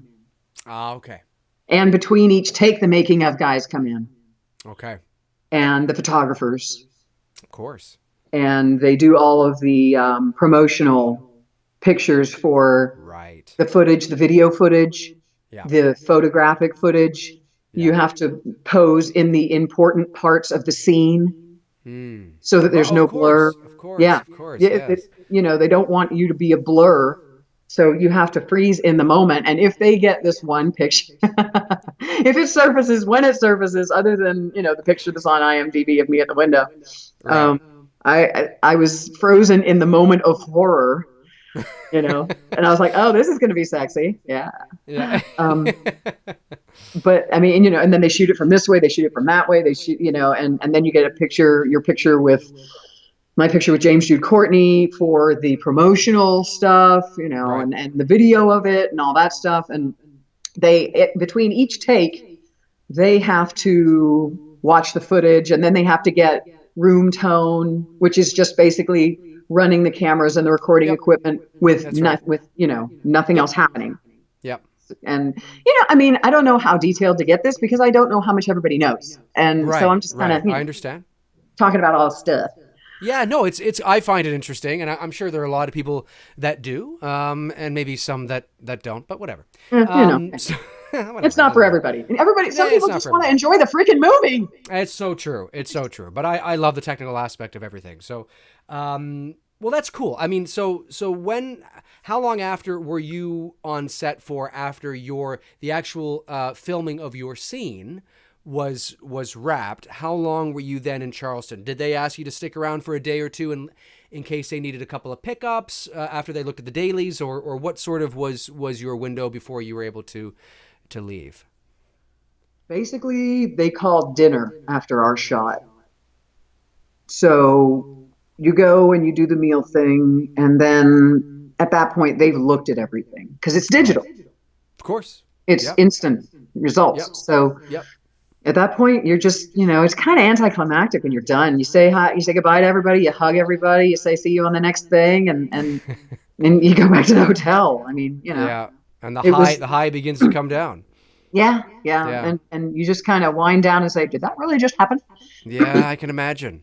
And then you wonder if you're going to make the cut, or is the Right. editing room floor going to claim you? Right. But it's just the way the machine works, Yes. and that's what you do. Very cool. Very But cool. So, now, yesterday when we spoke, we spoke off air because obviously we were doing a little test to make sure this was going to work. Yes. You wanted to share some thoughts yourself on Michael Myers and Halloween and the Halloween 2018 movie. And I would like to open the floor. We are going to get to your questions, folks. We appreciate your patience. But tell me some of your thoughts. I mean, looking at things objectively or listening to a lot of the people's reviews and insights into what people thought. And now that you've had you yourself are almost a year removed from the actual personal experience of it. You've seen the movie. When did you first see the movie? Okay, no, let's start here. Tell me about your thoughts on Michael Myers and The Shape. Okay. I think it's human nature to want to know why a thing does what a thing does. Right. And that's not what this is about. And that's when the sequels started to go a little wonky. They tried to give him a reason for doing what he was doing. They tried to give him a backstory. They tried to give him, a human quality when this is obviously a human being, mortal husk, but it's filled with a supernatural being that doesn't care, that doesn't know, that doesn't, there's no nature to the thing except to do what the thing does. Right. So when you tried to say, oh, he was from a broken home and there was bad stuff and Rob Zombie and blah, it takes its power. Right. It takes the Shape's power away from it. And so if you remember in Halloween 2018, every time he would get turned on to a new victim, it was because that's the next thing he saw. Right. Go back to the original Halloween. Yeah. She comes to the door, real estate agent, right? Laurie for her dad, goes up to the door, does the key thing. She's the first person he saw. Yeah. That's his target. It's not because they're brother and sister. It's not because later on. It's because she was the first thing he saw. Right. So when you get the sequels, and when you get this Halloween 2018, because and the sequels get, it's a different choose your own adventure book, okay? Oh, and I get that. It's like that's being nice, Marian. Go on. Yeah. So so when in 2018, he's not going after Laurie. It's not a thing. That's right. What he's doing is he's going after what he saw next, including why didn't okay? Well, we'll start at the beginning. Okay. Okay. I love it. I love the passion. Because I was about to say, even in the car, why didn't he kill her? Why didn't he, and all that thing. Right. So when he saw her dropping off the keys, she was his first thing. 40 years later, it's like drinking poison and expecting the other person to die. Laurie has been eating herself up all this time because she thinks it's personal. Right. She thinks he's after her. Right. So she's getting ready for him. Right. When in all actuality, Sartain brought him to her to try to cause that last showdown. Right. But I'm getting carried away again. First thing was those. We'll get to Sartain. The web, yes, we'll get to that later. Yes. When you talk about the podcasters, yeah, they went to him. That's right. He was the first. They were the first thing he saw. Right. And then they have his freaking mask. Hello. Yeah. I was always that was one of the areas where I found a little sort of kind of, well, how are we going to have somebody have a mask? So it was like, well, the Attorney General's office. Okay. I mean, it works. I think there could have been other ways they could have introduced the mask, which is arguably the symbol of the Shape that would have been more tasty for Halloween fans. Yeah. But I mean, it certainly it did the trick and moved the narrative forward. It did. Very fast script. Yeah. I mean, so then that was his first objective. Now, when the bus crash was caused, then what happened next? Dude goes out there, leaves the kid in the car, goes out there first. He's the next one that's seen. Right. And we don't even, I mean, the other crazy dudes, they got out of the freaking thing, but he got triggered by the dude coming up with a rifle. Right. Predatory thing comes at me. I'm going to get predatory. So he took dude out. Dude wound up with, freaking Pez, you know.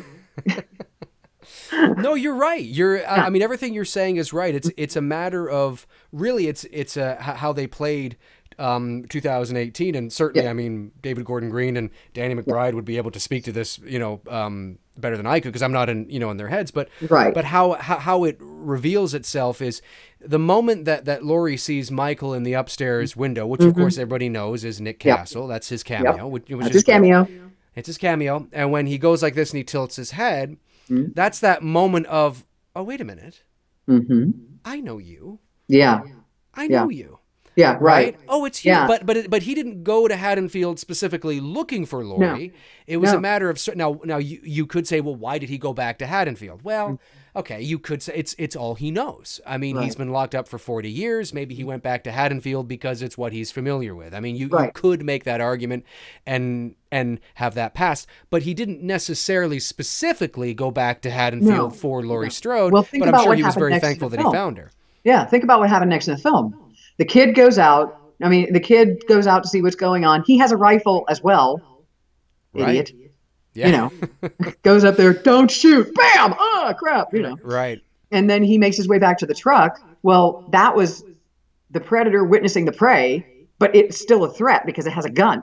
Right. So kid gets into that's why he kills a kid. I mean, if you think about it, this is just my take. Okay, my take. Of course. Yep. But he gets into the vehicle and he tries to pull away, but he was a threat. He would have shot Michael Myers in the shape in his own, predatory Absolutely. realm. So he Right. takes out the threat. He gets in the car, but guess what? The car's running out of gas. He goes to that gas station. He doesn't know that those webcasters are there. He doesn't know those podcasters are there. He They're doesn't give next. a fuck about them. They're just next. That's right. So they're there filling the gas tank and all that stuff. He pulls up. He looks. He sees them. There's my next target. Right.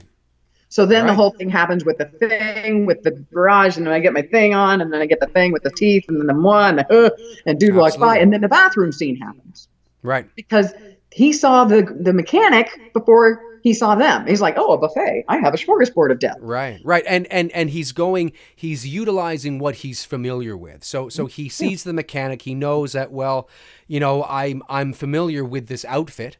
I know about this. I mean, this is thinking really deeply about it, but I mean, obviously they had to write it this way because that's Michael Myers' uniform. It's my identity. I want Right. my me back. That's Where's right. my freaking mask? You've That's got right. it. I know right. you've got it. Okay. That's right. So that's why he takes them out next.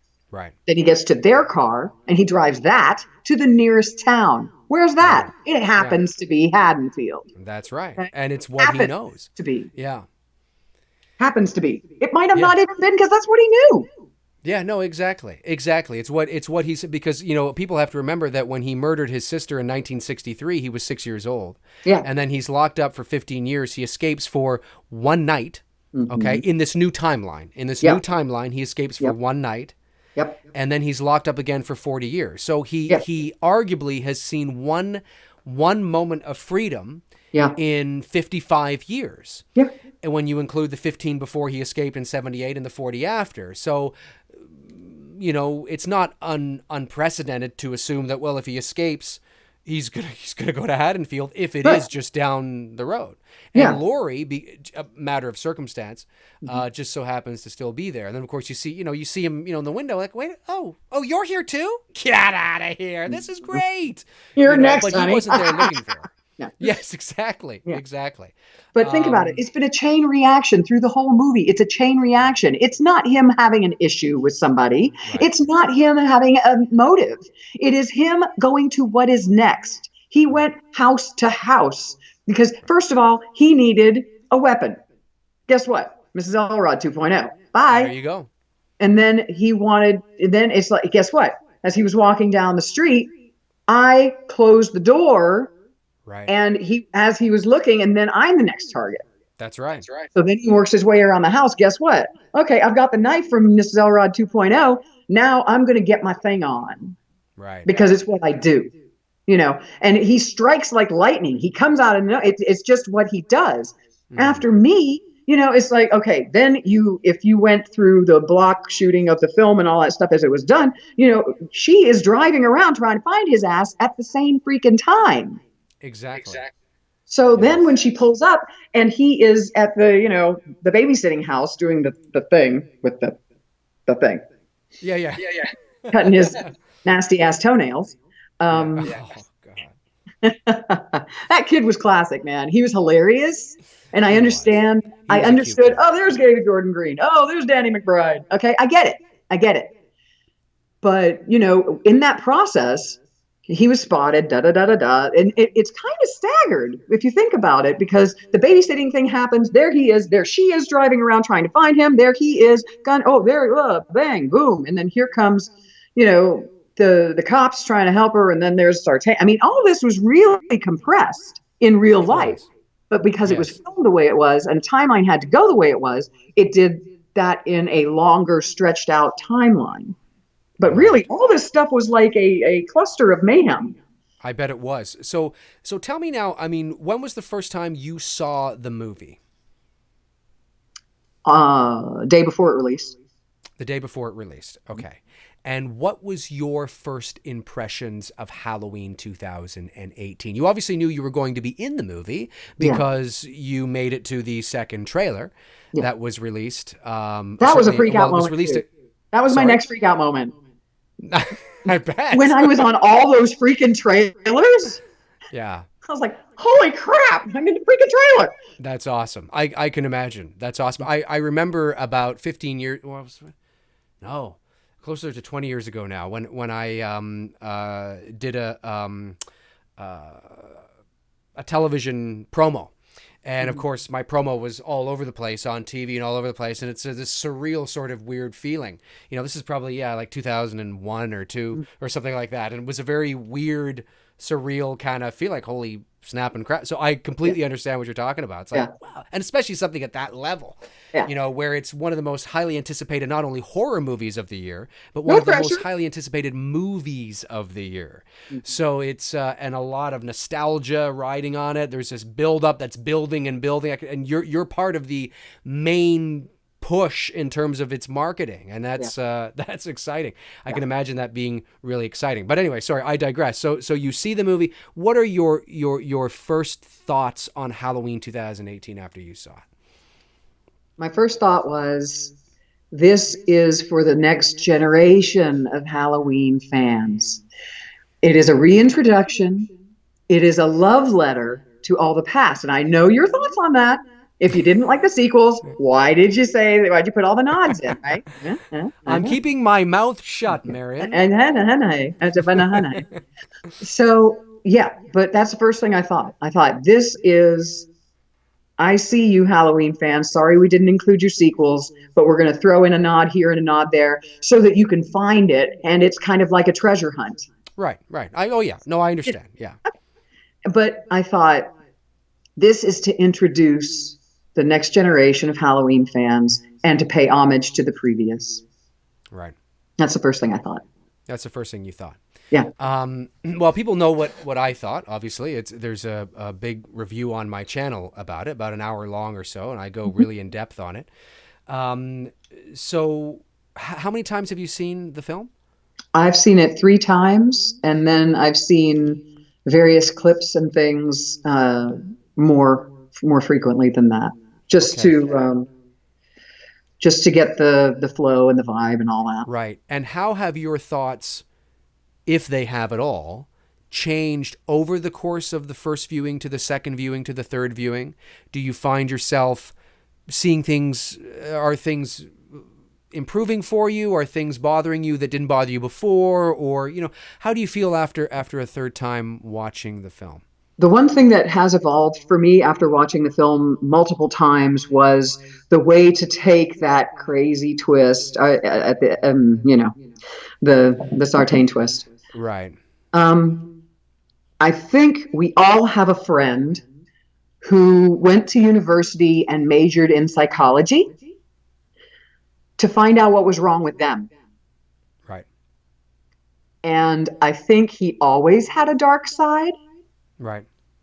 but only after witnessing Michael Myers did it really get triggered himself, and he started to have the hunger or the knowledge to know what was it like. Right. they went a little too there, I thought, with the putting on the mask and all that stuff. But then again, how long has he studied Michael Myers? And to know a thing, you become a thing. So the whole thing with the pen and the blade and the weird and the stab and Right. but then the putting on the mask and showing up. I mean, that was him role playing to walk a mile in the moccasins, so to For speak. sure.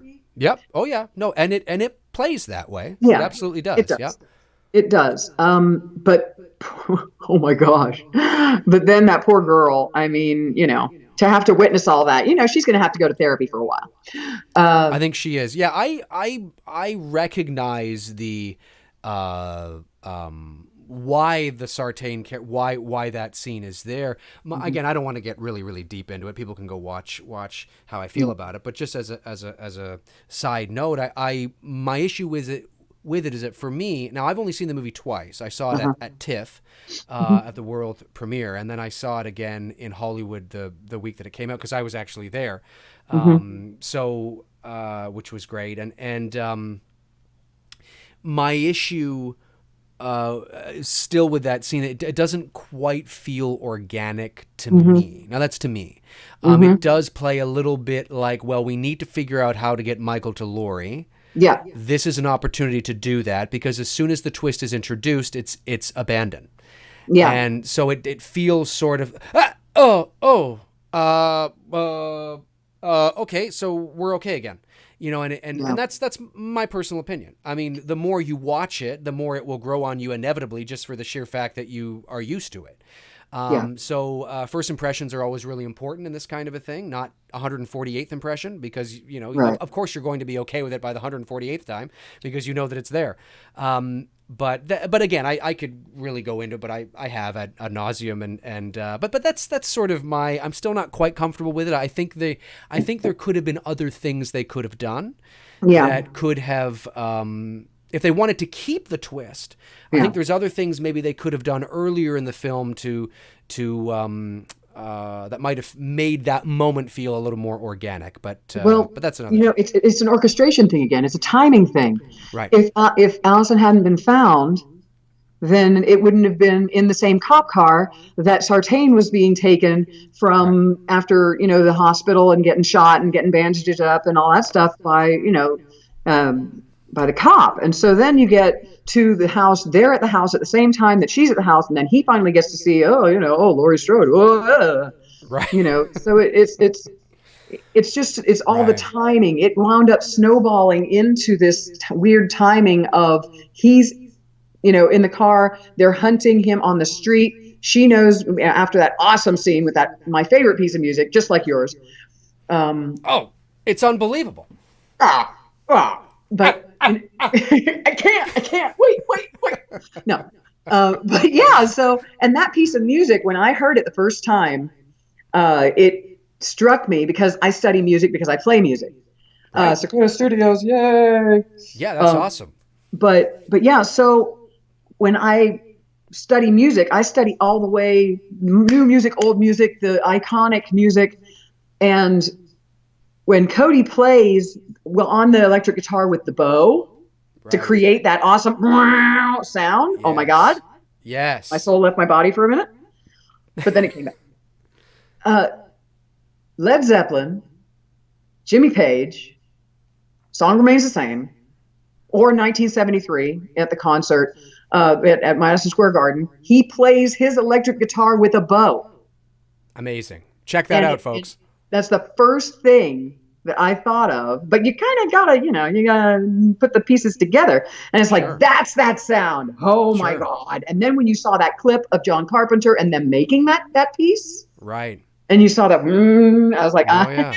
it's a Oh, hana, yeah. No, it's a great scene, and yes, it's a great piece of music. My issue is, I'm sure people know, is that I and this goes back to how I feel about a lot of the issues that I did have with the movie. There's a lot that I like, but there's a lot that I think that if I was doing the film, I would have done a bit differently. But it and was one of short those attention was, span. sorry, It was short attention span. it was, and because the music was so powerful, and the scene to have her running through the street, if they had extended that and had Yeah. her go into a backyard Yep. hiding from the shape, Yep. you could have milked the Yep. track maybe a bit longer, the mood, the atmosphere, really allow the Yep. audience to feel the autumn, to feel Yeah. the coolness that could be in the air. Obviously it was shot in Charleston, but it was still kind of cool that time of year, and really Yeah. sort of milk that a bit more and have us become emotionally attached to the environment. And that was one thing that I felt was lacking through the entire film. Yeah. But that piece of music, when it was short and it was Yeah. sweet, but Yeah. when it's on, the whole soundtrack is great. It's one of the strongest points of the whole film. Yeah, I agree with you. And I think that, but once again, it goes back to the timing, the whole Right. snowball that led up to her being in the car with him, and the cop, and then Michael Myers being dragged into the car. But she was a scared mouse. She was not prey. Right. He was not interested in the chase because she was not a threat. Right. Sartain is the guy that he witnessed doing all this crazy crap and has been with him all these years, Right. finally waiting for his chance. Bam, bam, bam. Bye. See you in the driver's, into the steering wheel. Right. And then only when she escapes past him, when he drags him out of the car and she runs into the forest, boom, there's my next prey.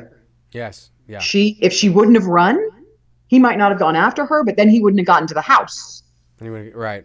Okay. So that's why it's all chain reaction. This whole film, to me, is chain reaction after chain reaction. He's not hunting Laurie. No, he's not. He's not.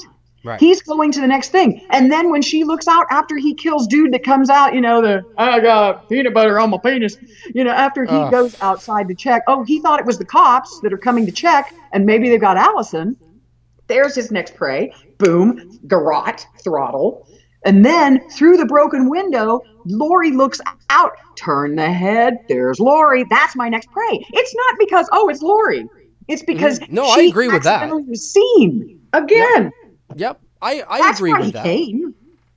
Yeah, no, I agree with that. I agree that the entire movie is a matter of circumstance in terms of how Michael and Laurie come together, because Michael's not specifically there chasing or going after Laurie, But she thinks Laurie he has is. been waiting for him, which is a line in the movie that I thought should have been. I'm actually quite surprised, and I understand that maybe it was because they wanted to humanize him a bit more than he had been in the later sequels, because obviously there was that line that Laurie says, he's a human He's been being, waiting. and we can't forget that. But it would have been great had Laurie said, "It's been waiting for me, I've been waiting for it," as opposed to "He's been waiting for me, I've been waiting for him." Yeah.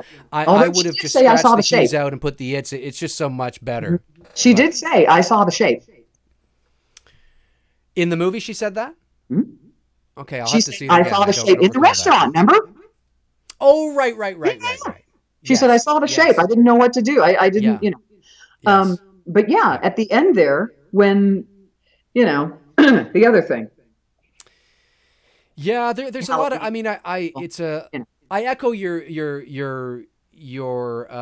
view on that, because I said, again, I mean, in a nutshell, I think it's a good movie. Mm-hmm. It's a horror movie with some Halloween things thrown in. But I think there are things that could have been done, and this is not a bash against anybody. Look, a lot, like as you said, a lot of hard work went into this film, and it's not easy making a movie. It's very difficult. You're under a tight budget. You're under a tight shooting schedule, and you got the expectations of millions of fans, and certainly I can look at that and say, yeah, I mean, a lot of time and effort and passion and dedication went into this movie. Well, that's something else I wanted to bring up. It's a good modern day horror movie. Yeah, but that's something else I don't know wanted if it's to. a great Halloween movie per se. Right, But right. that's my opinion. Yeah, that's something else I wanted to touch on too, was the atmosphere when you got on that set. It was absolutely. I've talked about this in the radio interview I did for Massachusetts. Right. It was so focused, and it was so guerrilla filming. It was so, Yes. everybody was there together, and they were all like, "Let's do this. We have to make this happen. We got a lot of Yes. stuff riding on this, and That's we awesome. want it to be what it needs to be, and we want it to be what it's supposed to be, and we want the shape to be the shape again." And a lot of, yeah, some stuff got a little meh and a little hot, a little mixed up on the process. But I think that with I studied it in a different way instead of as a Halloween movie. I studied it as a case of human nature Right. and just what people do. People want him to have a reason for what he does. Right. But the way they did it with this chain reaction of, oh, there's the next person, oh, there's the next person, it took all that away. Yes, it did. Yeah. You didn't have that unless you superimposed it yourself. So what you wound up seeing, if you look at it from there is no Laurie, there is no, this resentment has been eating her up all these years, and the PTSD, and oh my God, really? He doesn't give a crap about you, honey. You're just next. That's right. That's you know? right. That's So right. when it comes down to it, that's what the ending was. They were stuck in this house. Yeah, that was really awesome. She was hunting him and the doors and the wah and all That that was great. stuff. But it was because they were next. It wasn't, let's finish this, bitch. It wasn't that. Well, right. No, it was in her mind, but not Yes. in his mind. Yes. In her mind, because of her sickness, she only saw it as, in the end of the first movie, was that the boogeyman? Yes, I believe it was. But it's not in her mind anymore. In her mind, it is on. This is the final showdown. I'm taking you out because how dare you ruin my life? That's right. Well, guess That's what? right. And people need to remember that she's been thinking about this and allowing this to control her life over the last 40 years. Mm-hmm. But Michael Myers has stopped thinking of her probably 39 and a half years ago. He's not thinking of her. Actually, as soon as it was over, he was wondering what was next. Right. That's it. Right. And right. Absolutely. And I was thinking about the sequel. Sorry? I was thinking about the sequel. Mm-hmm. And I started thinking, how on earth? What? Why? What? I mean, I understand money, but still. Well, I mean, I actually have I'm sort of neck deep at the moment in a video where I'm going to post soon. I don't know when, folks, but I like to take my time with these things, where I talk about a hypothetical idea for a sequel, and yes, I agree with you. And I don't want that to be interpreted as that I think there needs to be a sequel. I actually don't think there needs to be one. I actually hope there isn't one. I think it's fine what they did, and it is what it is. It was nice to go home again and revisit with some old friends, but okay, that's great. We had a good time. We shared some laughs. We reminisced. Now, we're gone. But because it was such a huge box office success, which doesn't mean the sequel is going to be just as much of a box office success, right? Because there was a lot of nostalgia and a lot of different things at play riding on this that made it such a big box office success. Okay. Yeah. So I was thinking myself about the sequels. Yeah. And it's like, okay, so how can we do this? Laurie dies on the way to the hospital in the back of the truck. Right. Okay. That way she goes out, okay, this is just a natural thing. He stabbed her in the gut, for God's sake. In upstairs in the bedroom with the mannequin, she gets stabbed in the stomach. I mean, my God, that's just a matter of time. Okay, folks, just saying. Yep. But there can always be a Jedi mind trick or something. I don't know. But okay, what about this? How about all this time, the mask it's about the wearer of the mask. That's why it's like a drug for him. He finally got the mask back on. And when you saw that moment when he put the mask back on, when he was closing the door, the trunk of the car, and it's like, then he got his new infusion of supernaturalness.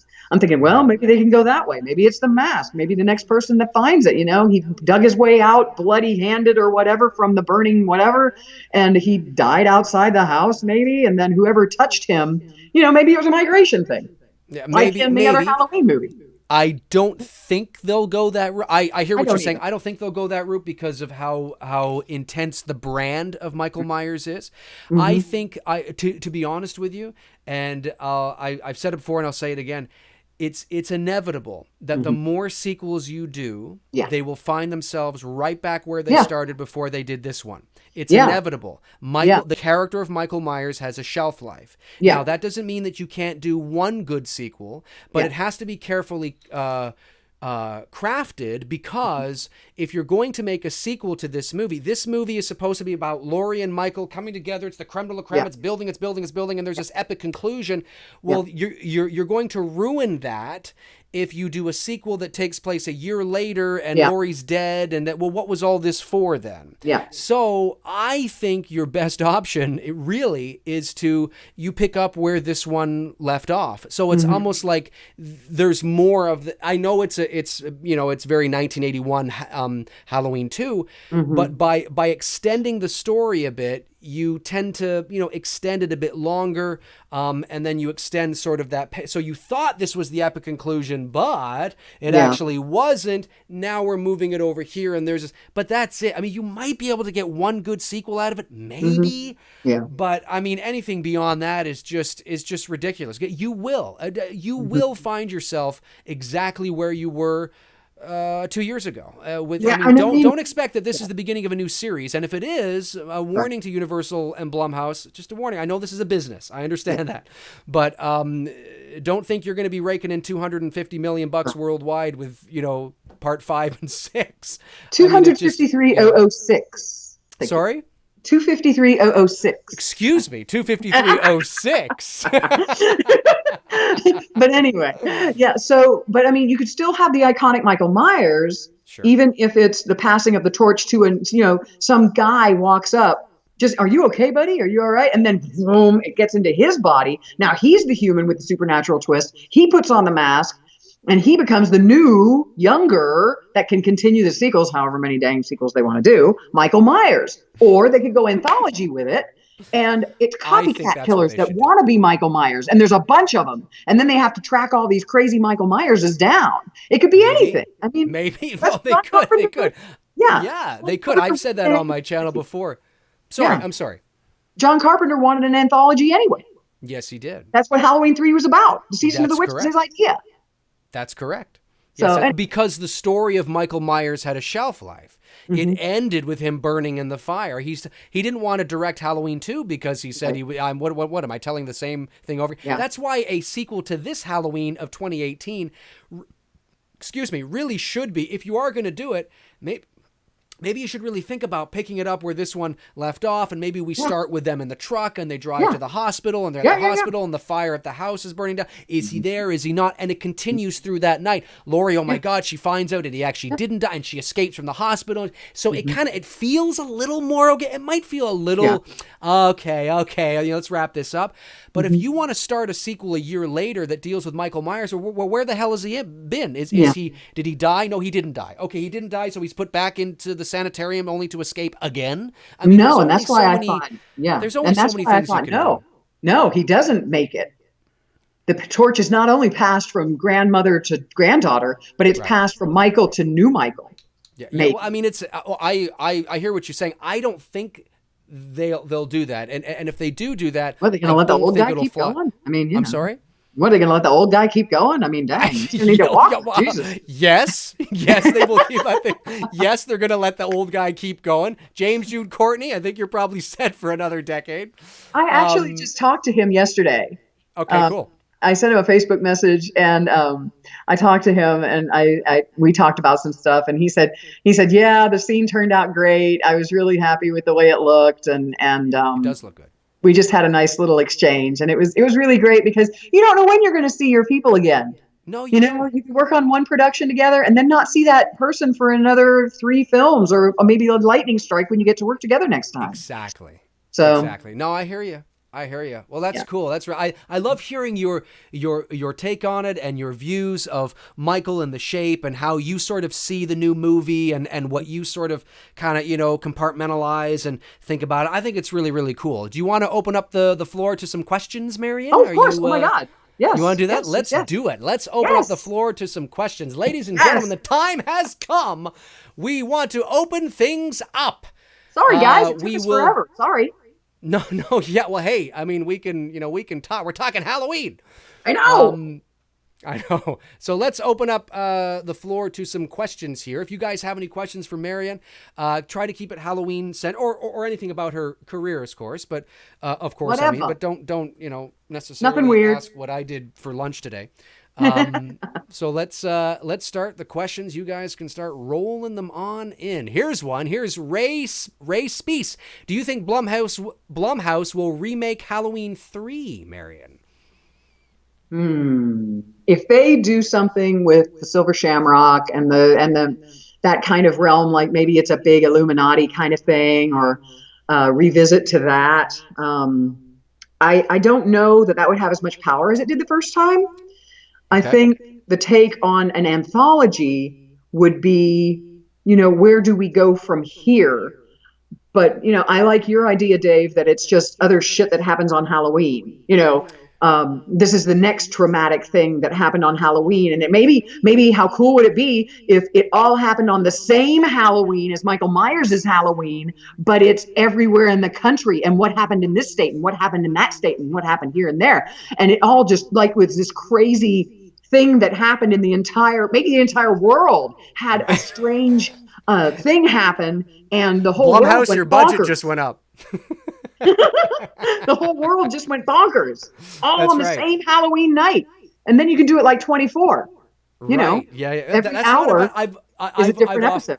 yeah, I've often thought that really, and I know Michael Myers is the brand. I know. But if you want to save face, and I think because the word anthology is in the pop culture consciousness now, it wasn't in 1982 or whatever it was when Halloween 3 Season of the Witch came out, but it is now. And so it doesn't mean it's going to be successful. It might fail miserably, but there's a better probability that it might be successful because people are more open to the idea of building universes and Yeah. and that kind of thing, thanks to Marvel as well. Yeah. So who's to say that down the road there's another town, 100 miles, maybe in the same state, maybe just over the state line, there's another town where something weird and fucked up and crazy happens, and it's just as scary, just as atmospheric, really weird, really creepy, and you walk away from the movie going, that was actually a really creepy, eerie movie. And maybe, to connect the two, maybe you hear somebody in this new movie say, oh, I just got to go down to Haddonfield and pick up my mom or something. There's kind of like that line where you go, oh, cool. It's just kind of in the same universe.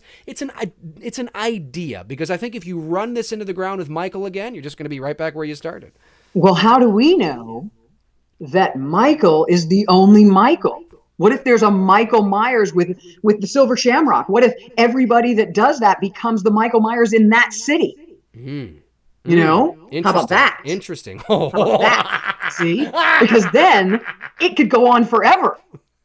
Because then every city has its own Michael Myers, but now it's this mask or it's that mask, or it's not always the same mask, but it's the same shape. But it's in every critter that was unfortunate enough to get exposed to the whatever it was that made him go batshit crazy. Maybe it's a thing. All right, Blumhouse, you need Marian and I in the writer's room. Let's go. That's right. I hope that answered your question. Did that answer your question? I think it probably did. Yeah, I think it did. And it's Ray's Peace. I said Ray's Peace. Okay. Is that like the name was Ray Peace? Is that like a magic world peace, instead of world peace? Yeah. Yeah, maybe? Exactly. Yeah. Okay. JJ says, hey, Marian and Dave, how do you feel about Michael's fingers being blown off, and how do you think that may affect his kills? He loves strangles, and that may be harder with 2 fingers and a thumb. Well, that's why I think we have to go into another being. And I think in the sequel, they, why not resolve the Michael Myers that is the 61-year-old guy? Hi, James. I mean, he's got fingers missing. Sorry, James. He's got fingers missing. He's been shot, grazed on his neck. People were like, he got shot in the face. No, he didn't. He got grazed on the neck and the shoulder. Yeah, I actually thought it was in the face too. Yeah, no, he got grazed. And okay, fine. He's been slashed on his arm. That ain't gonna kill nobody. But the fingers missing thing, you're gonna have to, unless he grows stuff back like a freaking, chameleon, like a gecko. It was very symbolic as well, because the fingers he had blown off obviously were these 2 fingers here, and I believe that's the sign of the devil or something when you point it to the ground. And something like that. I stand to be corrected, but I don't know if that was a conscious creative choice from David Gordon Green and Danny McBride. Well, if you look at it in Chinese, Chinese, this stands for virtue. Oh, interesting. Okay. Yeah, this is the sword fingers are for virtue. So if he wound up with only enough to articulate and use what was left, right, And in his mind, that's one thing that we always got in acting class. You're always right. The murderer is always right. And the Right. murderer is always justified. Right. So, what can make you wrap your mind around the character enough to be okay with killing because you're on a mission, you're on a quest, you're on some kind of direction of some kind from whatever force is directing you? Right. So, in his mind, he had the virtue. He was being virtuous in ridding the world of these people that were, predatory toward him because he needed to survive. Or, you can take it any direction you want. You can get You as could, you philosophical as you could. want. There's a multitude of interpretations of that. That would be one. Great question. Okay, I think I'm saying this. Fionn, Fionn, McCluskey says, do you want a possible sequel to focus on Allison or Laurie? Big fan. Marian, would you want a sequel to focus on Allison or Laurie? People know how I feel about that. I think Laurie's done her piece. Laurie has done this a final hurrah. This was what she's been planning for. This is what her last, Mexican standoff was with Yeah. Michael. She wanted to close the book for herself, that she's done everything she could. She prepared as well as she could. She got all the skills that she thought she would need. She went through all the trials that she needed to go through in order to have this confrontation and finally close the book one way or the other, whether she lives or whether she dies. It is about what happens between her and this foe that she has created into this crazy thing that is about her and him, her and it. Right. When really, her chapter is done. Yes, She did it all is. she could. She hunted the man down, the thing down. She got him cornered. She set the thing on fire. She did everything she could do. She got out of the dang house. She made it to the street. She got onto the truck. She got to save her family. That is why I think Laurie should have died with Michael Myers in the fire. Yeah, in the fire. In the she fire. should have sacrificed herself to save her family. It would have and been a better Laurie end. and Michael die together in the fire, and it is the end of the story. And then you can still play it the same way. You can have Allison and Karen in the back of the truck, and you can still have Allison holding on to the knife. The only thing that's missing is Laurie's not there. Yeah. You can still have, Allison feeling a little like, like this. She's kind of feeling it, and she's exhausted, and she's in shock because her mother is, or whatever the case is. Maybe, but she's maybe it doesn't happen in the truck. Maybe there's another way it happens, whatever. But you can still sort of illustrate that idea of passing the torch of strength on to the next generation. That doesn't mean that Allison's not going to be fucked up for a while, but certainly that was my interpretation of that. It would have been much more powerful. I understand why they didn't, okay? Yeah. But it would have been much more powerful had Laurie actually sacrificed herself to save her family, and both of them died in the fire, and that's it. What a great ending, Well, that's why I go straight into the next sequel, like you said, straight into the next sequel as if we are still in the same movie. She makes it all the way to the hospital. She gets to pass on the torch in more ways than one because she gets her own little soliloquy, as it were. Right. To talk about, this cannot be allowed to continue. You guys have to make this end, blah, blah, blah, blah, blah. Then Allison can get her thing. Okay, fine. We'll move it on with Allison. But it has to be a different thing. It can't be the same thing. Otherwise, we're just doing a thing with a younger person and a thing. That's exactly why Carpenter didn't want to do Halloween 2. And why I think in order to make a sequel feel more organic and more like it's supposed to be there, like Halloween 2 1981 does to the original, is, I mean, I understand it's kind of like, well, didn't the original Halloween 2 pick up where the other one? Well, yeah, it did, but the reason why you would do that is so it feels like it's the same night, like there's still, it's this one big story that's being told, rather than there's a stop, there's a, and then we pick it up again. It feels like we're doing this again, rather than if you pick it up where the first one left off, it feels like it just hasn't finished yet. So I definitely, I go with what you're saying on that one, but it has to be done right. That's the thing. Absolutely. It has to be done right. Okay. let's scroll here. And folks, by the way, as I say in all my live streams, if I don't get to your question, it's nothing personal. Never is. There's just a lot of people asking stuff. Just always keep that in mind, okay?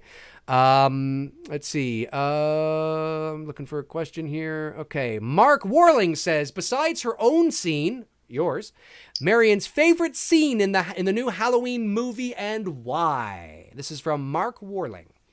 Hey, Mark. Thanks for your question.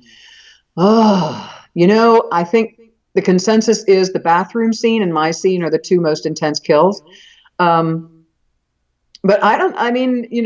when you think back about all of the mayhem that happened, you have humor attached to the whole gate kill.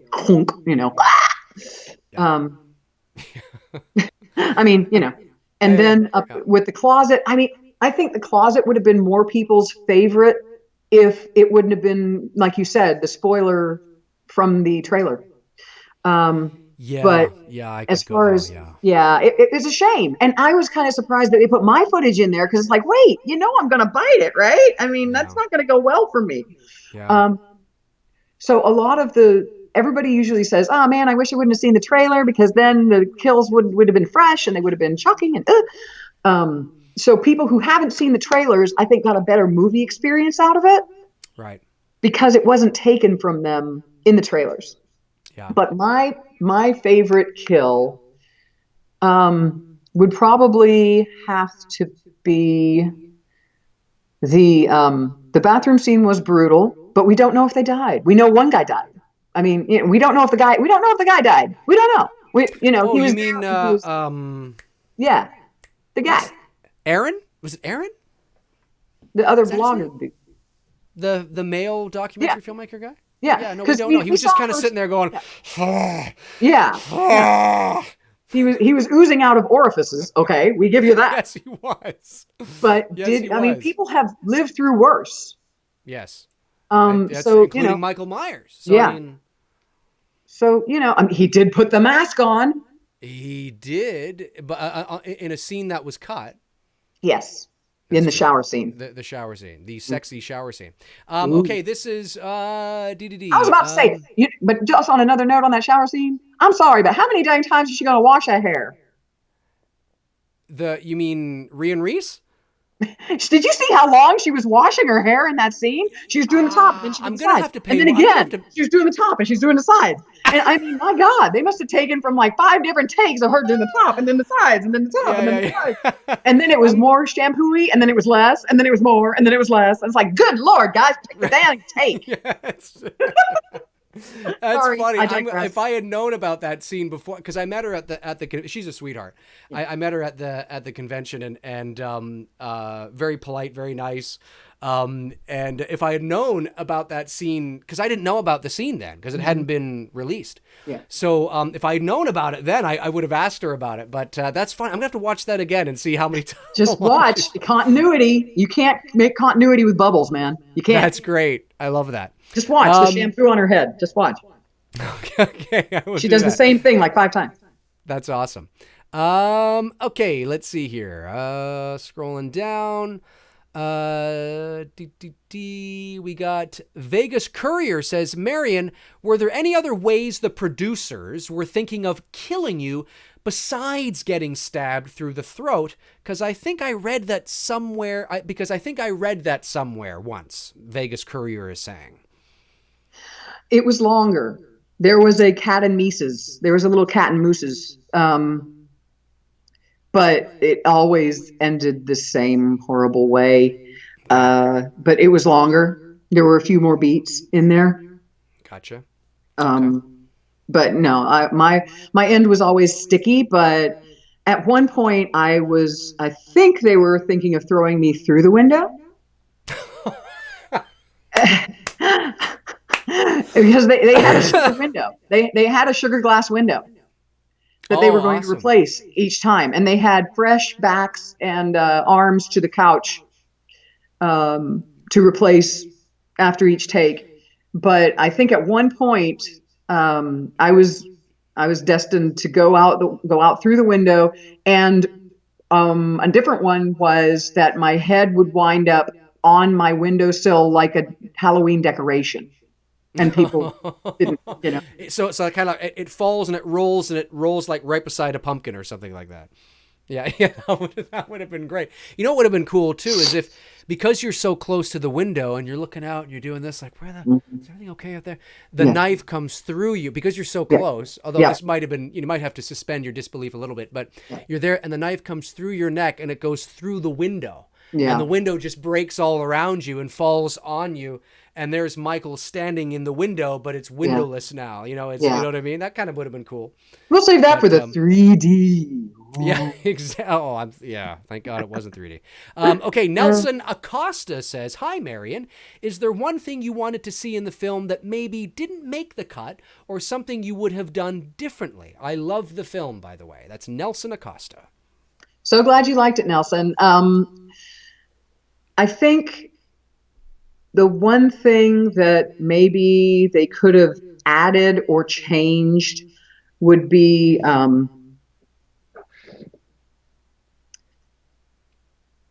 filling the blank a little bit.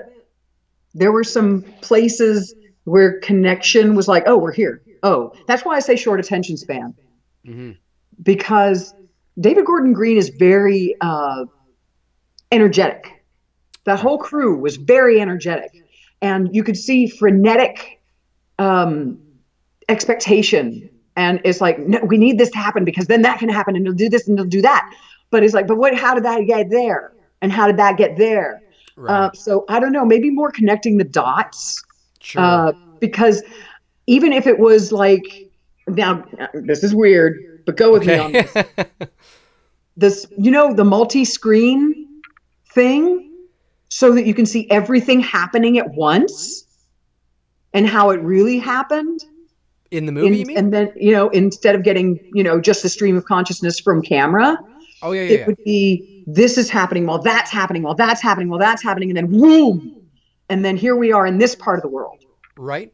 And then here we are in that part of the world. Right. And then all the windows would come together in the culmination of the house. Right. You know, Yeah, I that's think kind of cool. I something. definitely, I definitely agree with what you're saying. Although I knew fundamentally that although I did not know that David Gordon Green actually had a plan to literally reshoot the ending of the 1978 original, and it was John Carpenter that advised him, Yeah. I don't think you should do that. And I think David's on record as saying something like, I felt kind of bad. I felt like I had, oh my God, I don't want him to be mad at me. And he decided against it. I'm glad he did, because to fundamentally not change the ending in the sense that instead of Michael falling off the balcony, he now falls down the stairs and, not that kind of an ending, but actually sort of change it up a bit to fit more of to actually show him getting caught, perhaps. Mm. And I'm glad they decided against that, Yeah, that didn't need to because happen. That no, didn't it, need. it, it did not need to happen at all. We know that he's gone.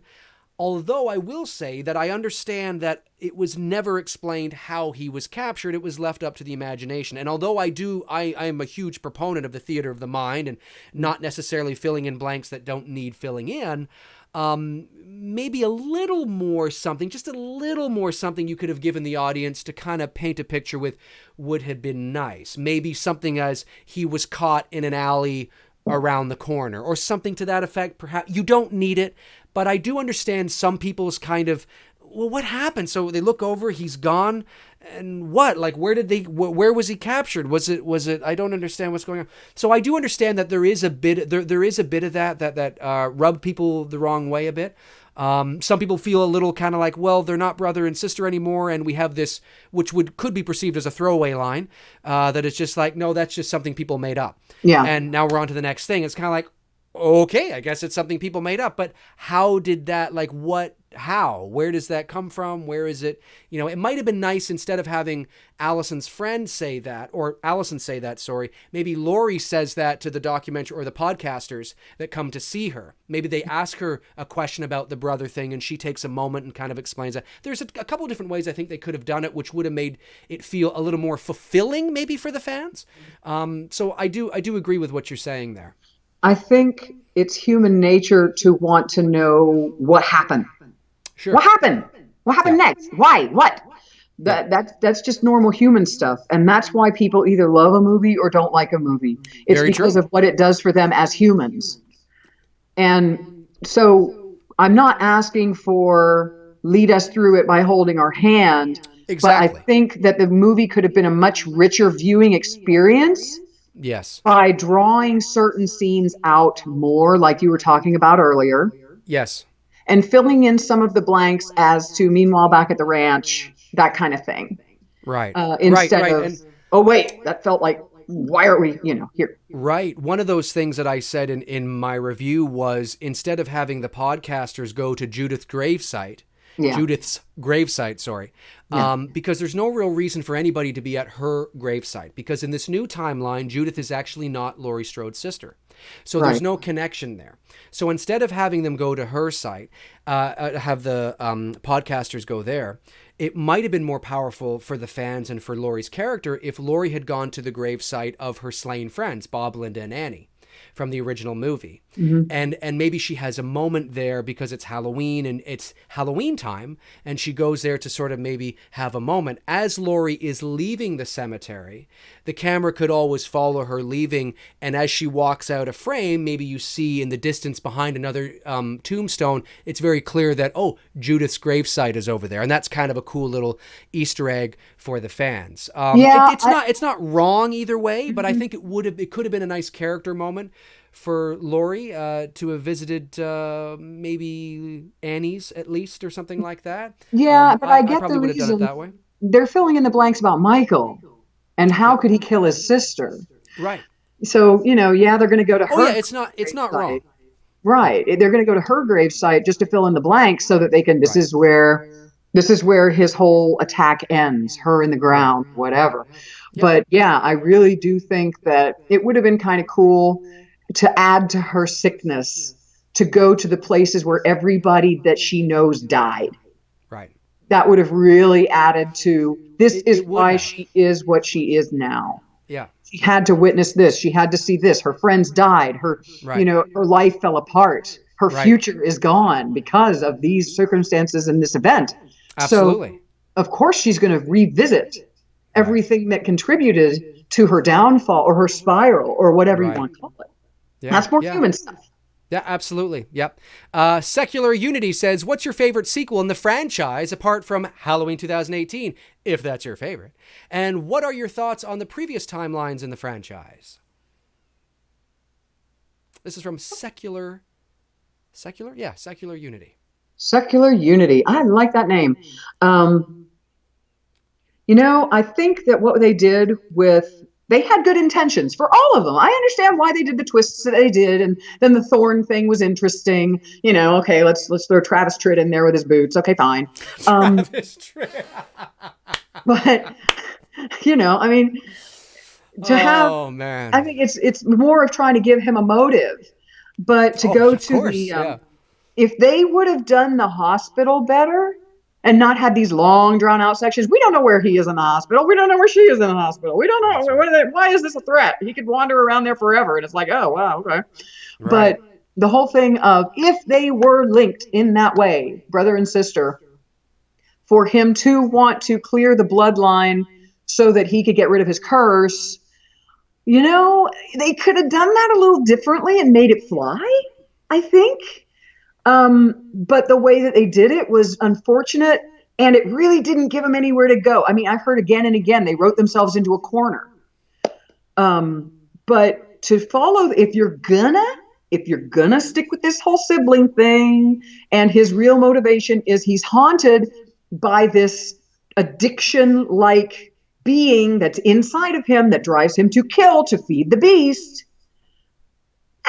It could have been done a little differently to make it really a good sequel. Oh my God. I mean, shush. If you could have seen his torment, if you could have seen his struggle, but he's locked inside and he can't emote, but he is this thing, and the thing is all that's visible. And that's what drives him to do what he does, is because Right. get it out of me. Maybe one day I'll be free so that I can die because I can't die right now. Release. My God, how many more people am I going to have to kill to get rid of this thing that's inside of me? Could have been cool. Could have Yeah. been the whole Rob Zombie thing, trying to give him a backstory and trying to give him parent thing and the thing with the thing and the redneck thing and the muck and the goo and the Listen, I'll never forget. Whenever I think of Rob Zombie's Halloween, the first thing that comes to my mind is going to see that movie in the theater with, at the time, my then 63-year-old mother. Oh. And you. I was about to say, which girlfriend was that? So. She's 63. Holy crap! Yeah, well, I like my older women. No, I'm 63rd girlfriend. It was. My mother has since passed, of course, but she was a huge Halloween fan and loved the original. So when the remake was coming out, let's go see. I had no idea that in the first 30 seconds of the movie, the word skull fuck me was going to be, all over there. And I'm sitting beside my mother. I'm going, oh my God, what am I brought my mother to this for? So whenever I think of Rob Zombie's Halloween, that just how awkward I felt in the theater. But beside my mom. And then you get that whole Deadpool thing where it's fuck the brain hole. Fuck right, the, right. Just stop, Deadpool, stop. Don't you're going to get that. Yeah. That's funny. Okay. Anthony Mata it's M-A, or maybe it's Mata, M-A-T-A, Mata. Hello, Marian. My question for you is: would you have liked to have lines in the movie, or are you not interested in acting? Well, Marian did have a couple lines in the movie, but I think he means would you have liked to have had sort of a bigger role where kind of maybe you're interacting with some of the main characters, or are you just kind of cool with being in these little kind of parts like this? Well, I got to tell you, it's a double-edged sword. On the one hand, stunts are there for a reason. We are there to move the story with action and intent.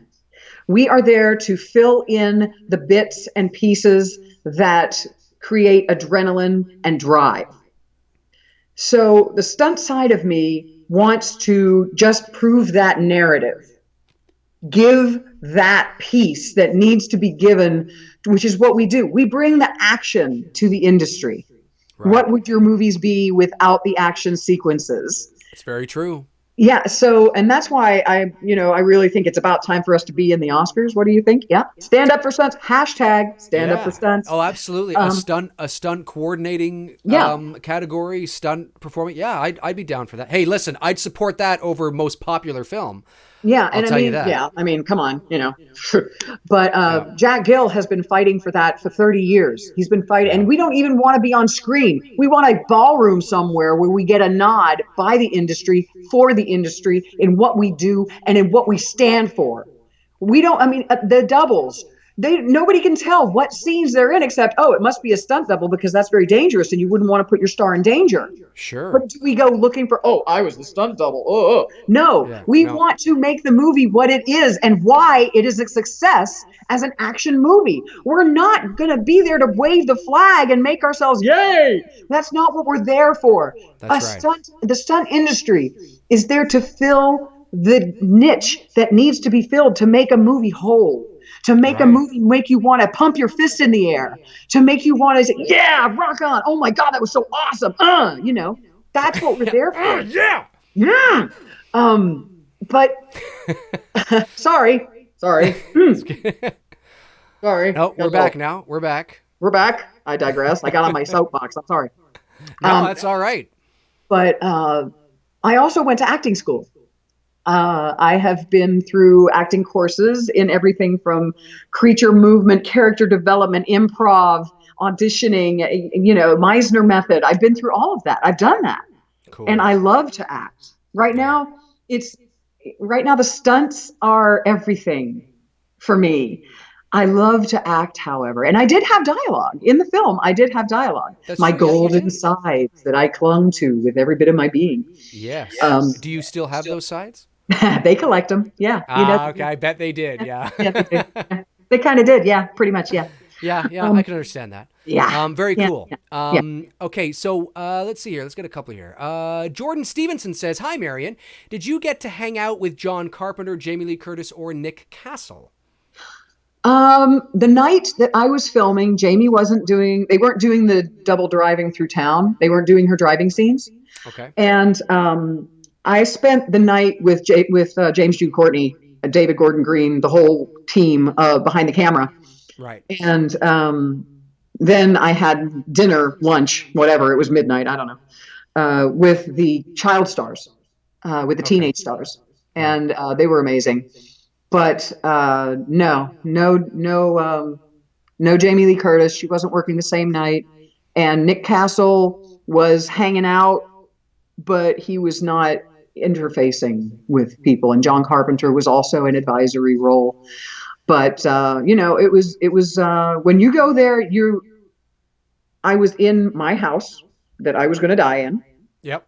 And then at dinner, you get to talk to people, and in between takes, you don't really leave your place. You want to be where you're supposed to be when you're supposed to be there. As a stunt person, that's another thing. Like I said, you don't want to burn money and you don't Of want to burn course. time. Right. So you're always within earshot, or you're just where you're supposed to be the whole time. Sure. Yeah.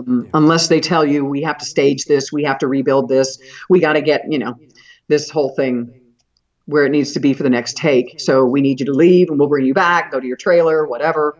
Right. And you just do that. And then you can socialize a little bit. But everybody is there doing what they did, especially on this with such a short time schedule. Everybody was just like, now let's get this done. We have to do Yeah. this, and we have to do this, and we have this much time, and let's do it. Let's get going because we're already behind schedule. Da da da da da. Was do you know if the shooting schedule was 5.5 weeks, or did they come under schedule, or was that about the allotted time that they had? 5 weeks plus pickups. 5 weeks plus pickup. So they came in on time then, which is Oh, good. that's David Gordon Green's thing. Yeah. He is known for coming in and on getting a lot done with a little. Right. And that's the mastery of what he Right. does. And you can And knock it all you want as far as his style, what he did, the humor, right. it broke it down into a more accessible package for the regular viewer of film. Yes, of course. We Yeah. horror purists want a Yeah. certain thing. Yeah. I want to wallow in the corpses of my enemies. I mean, whatever. Right. But I want to and, wallow yeah. in the corpses of my enemies. I'm Well, going to hey, it's a use kung that. fu thing. That's a kung fu thing. Okay, fine. Oh, is it really? Oh, well, very No, cool. not really. Yes. Oh, No. no. No. Not as far as you I know. love it. It's fine. No, really. Yes. No. Okay. But yes. Okay. Let me see here. Slaughter Cinema says, love your take on, I gotta get a new chair. This is so squeaky. Love your take on the Halloween franchise, Marian. Who, in all of the Halloween franchise, is your favorite and least favorite character? Wow. No pressure. Yeah. I got to tell you, I am kind of in the concert with the crazy cops and the cops. Woo! Yeah, woo. Oh. I think Whenever when I they gave hear Christopher somebody mention Nelson. Halloween 5, I need to take a moment. I'm Okay, go ahead. sorry. I'm sorry. You need a group. It's okay. You need a group Go meeting, ahead. a self-help tape, and a crystal. Maybe a scented candle. I understand.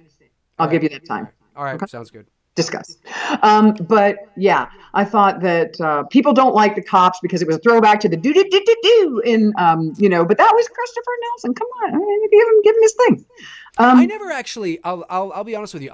I never when the scene with the cops, which you're right, Officer Francis, I think was Nelson, Yeah. if I'm not mistaken. He was the one that brought the pudding. Exactly. I actually didn't think at any point that this was supposed to be a throwback to the cops in Halloween 5 because I mean, if you're going to tip your hat to anything in Halloween 5, why tip your hat to something that everybody hates? You want to tip your hat to something everybody loves. However, maybe on set they did say that. Okay, well, that's a creative decision I don't agree with.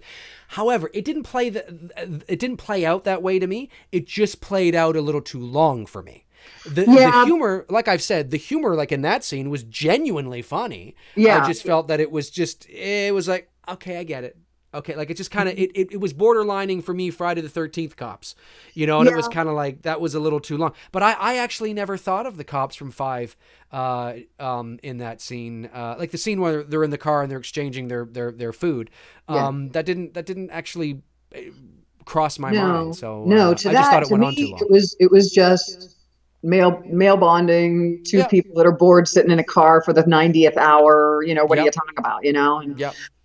it was random. It was just supposed to be an exchange that wasn't looking for anything. Mm-hmm. They were just talking to each other, and I thought Yep. that they accomplished that. They Now, did. They did. because people linked that to They that did. was, I didn't, but yeah, some people did. You're right. because there was humor and there were cops in a car. Right. Right. Yeah. Mm-mm-mm. No, I get it. Yeah, I get it. So sorry. Back to the initial question. Your Yes. favorite and your least favorite characters in the series? Yeah. I think that there were moments for the what was the child actor's name? They call her Jamie, but Danielle Harris. yes, yes. I think she had moments, but I can't forgive the cookie lady thing. I just, that's a thing. Um, The cookie cookie lady. lady, cookie lady, Oh. cookie. Yeah, I'm sorry. I'm sorry. That no. Just Oh and then they God, I answer back, forgot cookie about that. lady, cookie lady. Yeah. Yeah. So Cookie? yeah, Those are my cookies. Wait a minute. That's yes, Arnold. exactly. That's a whole other movie. You know. Yeah. Um, but there have also been Michaels, and then there have been Michaels. Yes, that's right.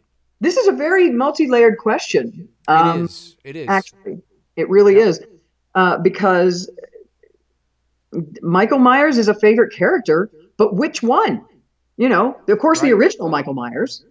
but then you get into the strangeness and the weird shifts in his character and in his motives.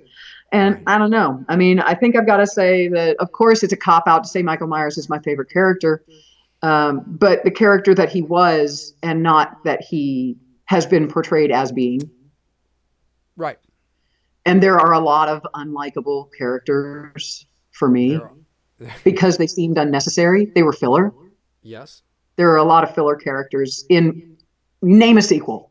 Name a sequel. There are a lot of just random acts of characters. Mm-hmm. I, I agree with that. I absolutely agree with that. yeah, if a Uh, character doesn't have a purpose and a reason for being, then it's just filler because you need to get to 90 minutes. right. Right. Yeah. Thank you No, for your I question. understand. Yeah, no, it is. It is. It is a good question. Okay, let's see here. Alex James says, "Forgive if already asked, but Marian, how do you feel about Julian in the film and the comedy in general?" This is Alex James. Yeah, yeah. Um, he was awesome on set. Seriously, he He was funny. looks like an adorable little kid. He was a funny, just naturally funny human being. Right. I think that they were trying to reach for the relationship between the babysitter and the babysat, Right. but it stole the tension of what they were trying to achieve. Yes, I agree. And I think that the making light of when most humans would have frozen in place instead of holy shit and getting the hell out. Oh shit! Yeah, oh I didn't know. shit, you're Yeah, it gonna was. die. You know. Yeah. Um, That's funny. yeah. So I really think that he was put there for a reason, and the reason was at first to try to have a connection to the babysitter, to the nanny. You wanted to see her bond with him and not just be this distant, bitchy babysitter. So they tried Right. to make an endearing moment. Right. That's what they tried to do, and they achieved it at first. Yeah. And then when she says, "You're really my favorite kid. Good night," that was an endearing moment. But the nature of the kid was a funny character, and when you throw that in with something like murder, um, then That's true. where do you take that? Yeah. Do you then show his mask breaking and all of a sudden this kid that used humor as a defense mechanism turns into a scared rabbit and falls apart? Right. Do people really want to see that? It's just like why Michael doesn't kill children. Do you want to touch a part of something that most people say, hey, that was it. That's a little bridge too far. Let's not go over that edge of wrecking children and showing them hurt. because of the mothers in the audience or whatever. I don't Right. know. I don't know. That's an interesting one for me to think of. But I think at first they were trying to create why we would hate it if this girl died. Yeah, well, everybody knows what I think about the humor. I mean, I think it's all of the humor actually is genuinely funny. I just thought it had no place in a Halloween movie, and certainly in the ways that they were trying to execute it. I thought it did take away from the closet scene. I mean, the closet scene has a whole host of other issues that it was going up against. The fact that we knew it was going to happen. I mean, we not only knew that Vicky was going to die, we knew when she was going to die, and we knew how she was going to die. So the Although suspense. it was longer. It was longer. It was drawn Oh, it out. was. It didn't happen. And some of the things that they showed in the trailer were in different order. That's And, very true. That's very true. But the but it actual didn't. It, climactic moment was still the same. yeah, they And took the teeth. They took the teeth. yes, yeah, it is, and it's unfortunate. There actually is some genuine suspense that you could see that they implemented in this scene, but unfortunately, anything they were trying to create, for the most part anyway, was destroyed by the marketing, and the comedy was it's funny, but I just didn't like like when shit starts to get real, I want to be there. And I Yeah. want to be in this, like, this is, that kid should have played it like Shakespeare, and Yeah. it should have been just, oh my, and maybe he's frozen but I Yeah. understand that the catch-22 that you talked about as well is that, well, we've Yeah. established him as this kind of a character. Yeah. So now what do we do? I mean, there's things that you can do. But I did have a problem with the humor. I think a couple of quips are okay, but I felt like I was, like, if you didn't know it was a Halloween movie and you just turned on this scene and you watch this scene play out, and then you happen to turn away from it, not knowing it was a Halloween movie, I don't think you would have caught on that it was a horror movie at all. Yeah. So Going back to I that did have favorite issues. kill. Yeah. Going back to that favorite kill. Mine is more of parts that were good. Like when he was dragging her and they had the POV of him dragging her back into the bedroom, the babysitter. That was a genuinely frantic, panicked moment for her. And she thought she would get out of the room, and then why wear socks on a wood floor? Just saying. Yeah. Um, but when he actually, and when they were filming that, and they were, the guy that was running the camera operator was Yeah. having to go with the drag. He was being dragged by Michael Myers into this Yes. thing, Yeah. and just the being there of that moment was a really good moment that they could have shown more of the breaking of the human, knowing they're getting ready to die. Yes. Yes. Yeah, I agree. Because, I mean, Vicky's like that whole thing. Like, once Julian exits the room, goes down the stairs, runs past Dave, and makes another quip about how you gotta go check it, whatever it is. Don't go up there, you're gonna die. Yes, right. Okay. Now things seem to be kind of, now we settle in, and it becomes quite an intense moment. And I love. The blurry, kind of obscured POV shot from Vicky's perspective from the ground, as if she's dying, and we see the light from her world sort of beginning to exit, because it's a blurry kind of shot, and Michael's there just kind of doing this. I mean, all that is great stuff. I would have preferred maybe the room be a bit darker, but Yeah. it was good. But certainly the lead up to that, it felt a bit disjointed for me. But anyway, people are not asking me questions. Shut the fuck up, Dave. Let's go on here.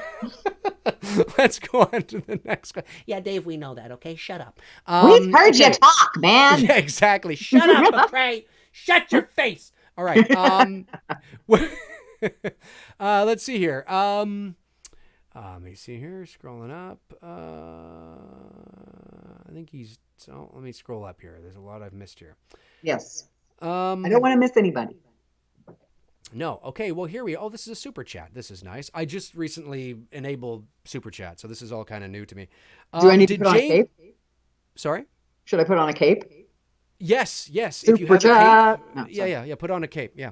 No capes. So this is Brandon Gregory, who says, super chat says, did James wear the eye prosthetic under the mask? Yes, he did. From the minute he got on set, he was in character, and he had the prosthetic done as soon as the day was going to start. Mm-hmm. Yeah. Yeah, Very because cool. after each take, because that thing was tight, it was freaking on there for bear.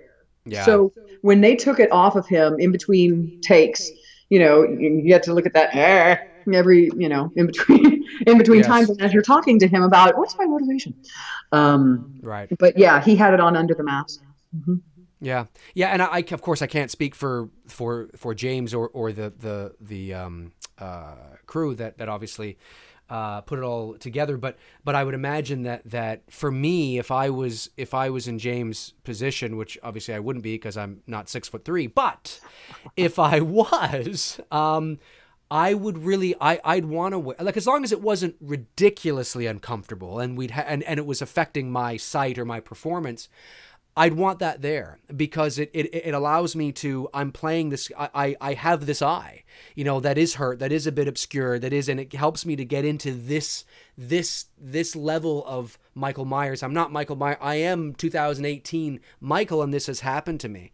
So I can't speak for James on whether or not that was his mindset, but because logically, if you think about it, it is I guess he didn't have to wear it because we didn't see his eyes through the mask or anything. But to have it there, to know that it's there, as well is a and of course, if anything, sort of, we kind of see a bit of his eye in a shot or whatever. It's there, and you don't have to worry about it. But Well, let me address the stunt side as well. No depth perception. right, He had right, to let his brain work it out with the covering of the eye because he could not see out of that eye. right, So he had to get used to being without depth perception. So he knew his distances, he knew where to find his mark, he knew how to do all of that with only one eye usable. So it right. was a practical reason as well.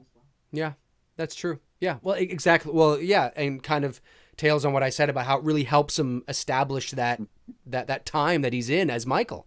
Mm-hmm. Yeah, no, I can imagine that being really really helps you, like, okay, this is, I'm really this guy, that can't see. Yeah. That's And you cool. look in the mirror, you look in the mirror as that person. And, Yes. am I less of a Yes. person now? Will I ever be able to, I can't, I can't function and I'm angry about it. And it makes me even more mad that I can't, you know, do what I do. Right, exactly. Another super chat from Nathan Oswald. Thank you, Nathan. Did Marion like how it ended in the basement? Ah, how it ended in the basement. I mean, that it went from being a hidey hole to being a prison, that kind of thing. I thought, I would it was a assume. nice turn of events, and that means the whole house turned into a booby trap. That's That's what right. she turned it into to try to make up for what she couldn't do as a human against him because she's already tried. She stabbed him in the freaking neck. She stabbed him in the eyes. She shot him in the knife and the wind. I mean, my God, come Exactly. on, bang, fingers, Yep. whoa, Yep. I mean, for crying out loud. So she had to level the playing field somehow. Yeah. So even as her daughter was witnessing this, as she was growing up, living in this mayhem, and we're preppers now. Oh my God, we got this thing in the basement with all the canned peaches and bullcrap. I mean, it then changed the balance of power. It Right. changed the balance of power by having him down those stairs and locked in with the bars. Right. And then, of course, all the really cool James Bondian "Let's Catch the Place on Fire" with all the little vents and the little flames and all that cool stuff. Yep.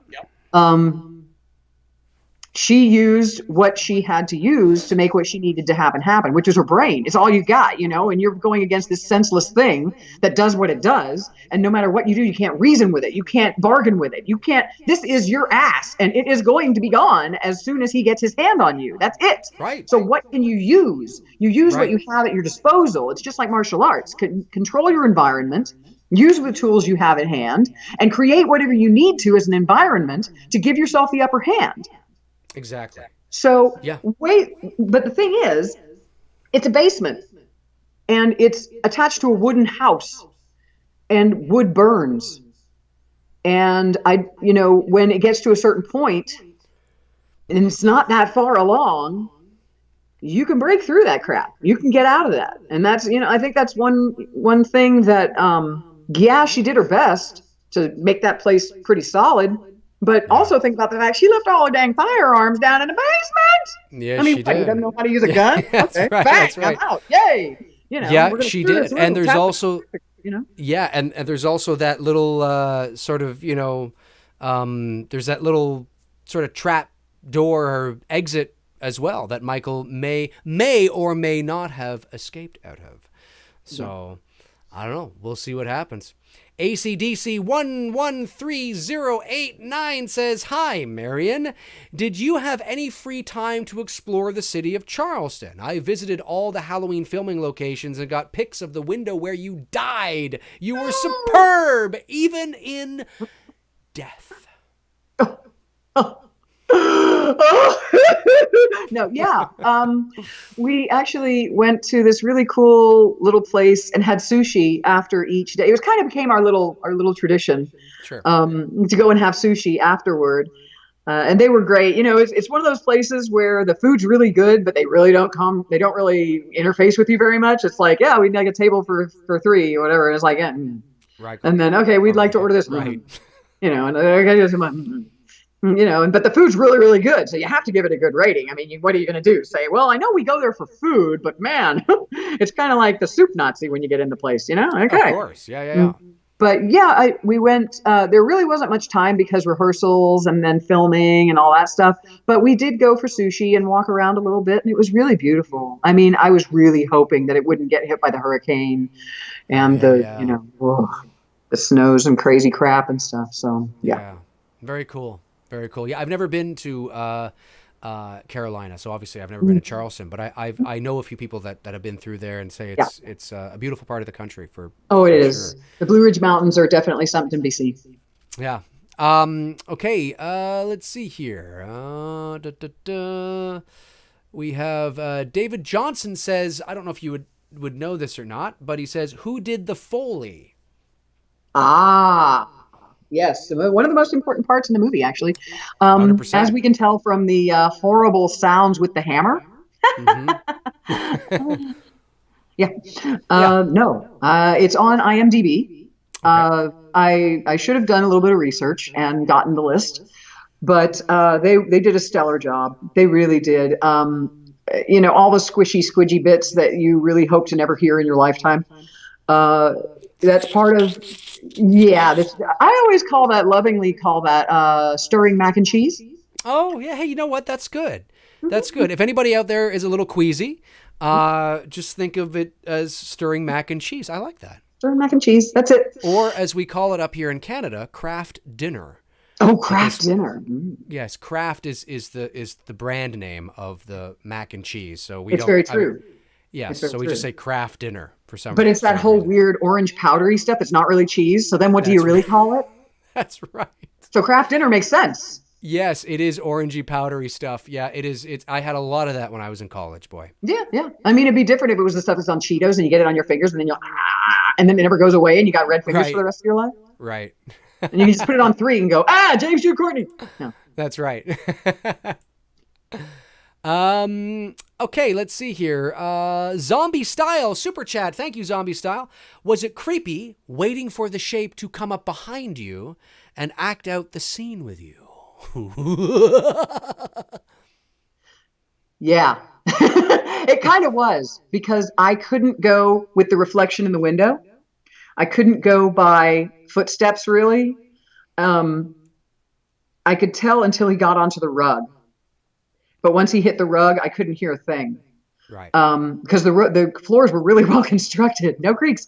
So yeah, you kind of wait there, and once you go left, right, left, it's going to happen.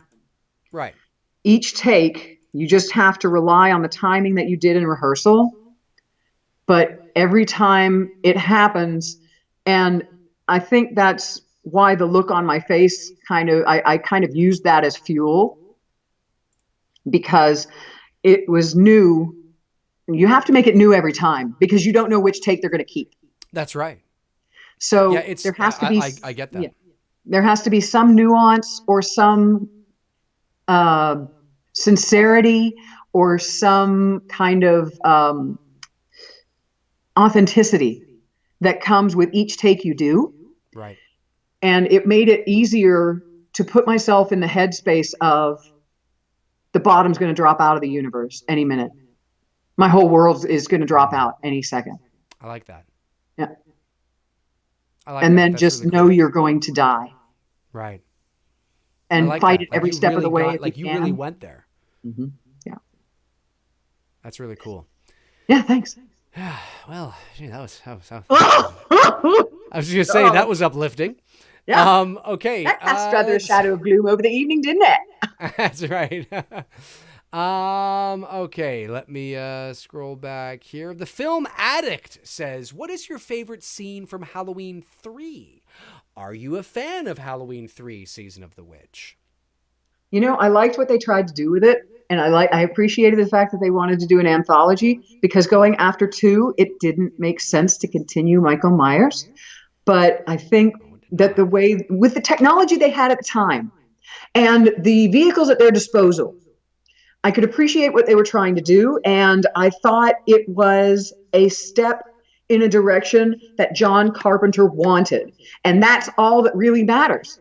It's his vision.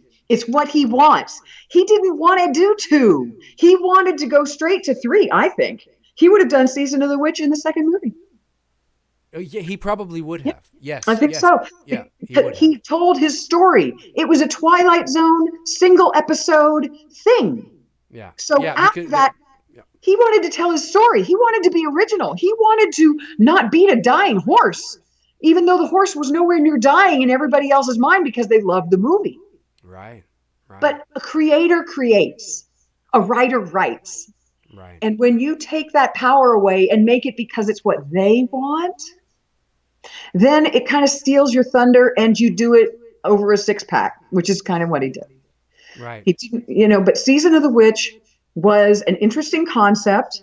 And I thought that what it was achieving in the next step in the franchise, if it would have been able to continue from there and people didn't pull him back in and say, where's Michael? Who knows where it would have gone? It might have turned into something really, really cool that Carpenter actually wanted. Yes. Yeah, great answer. Great answer. I couldn't agree more with what you've said. So I won't take up any more time bantering because I could do it. Okay. Christian Hafer says, "Hi, Marian. Being a great stunt woman, what are some of your favorite stunts from other movies in history?" Oh, dear. Hey, Buster Keaton. Dude, no mats, no pads, no nets. Are you kidding me? Yeah. Holy crap balls. That's a good point. Yeah, I mean, those were the days when they did the stunts with no safety.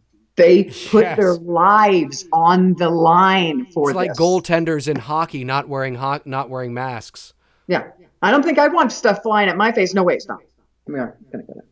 But anyway, ow, my eye. No, Yeah. but it's those older movies like the Ben-Hur with the horses going, oh my God, and in those days the horses died. That was That's when the right. industry, and that's why the stunt community gets not as much respect today.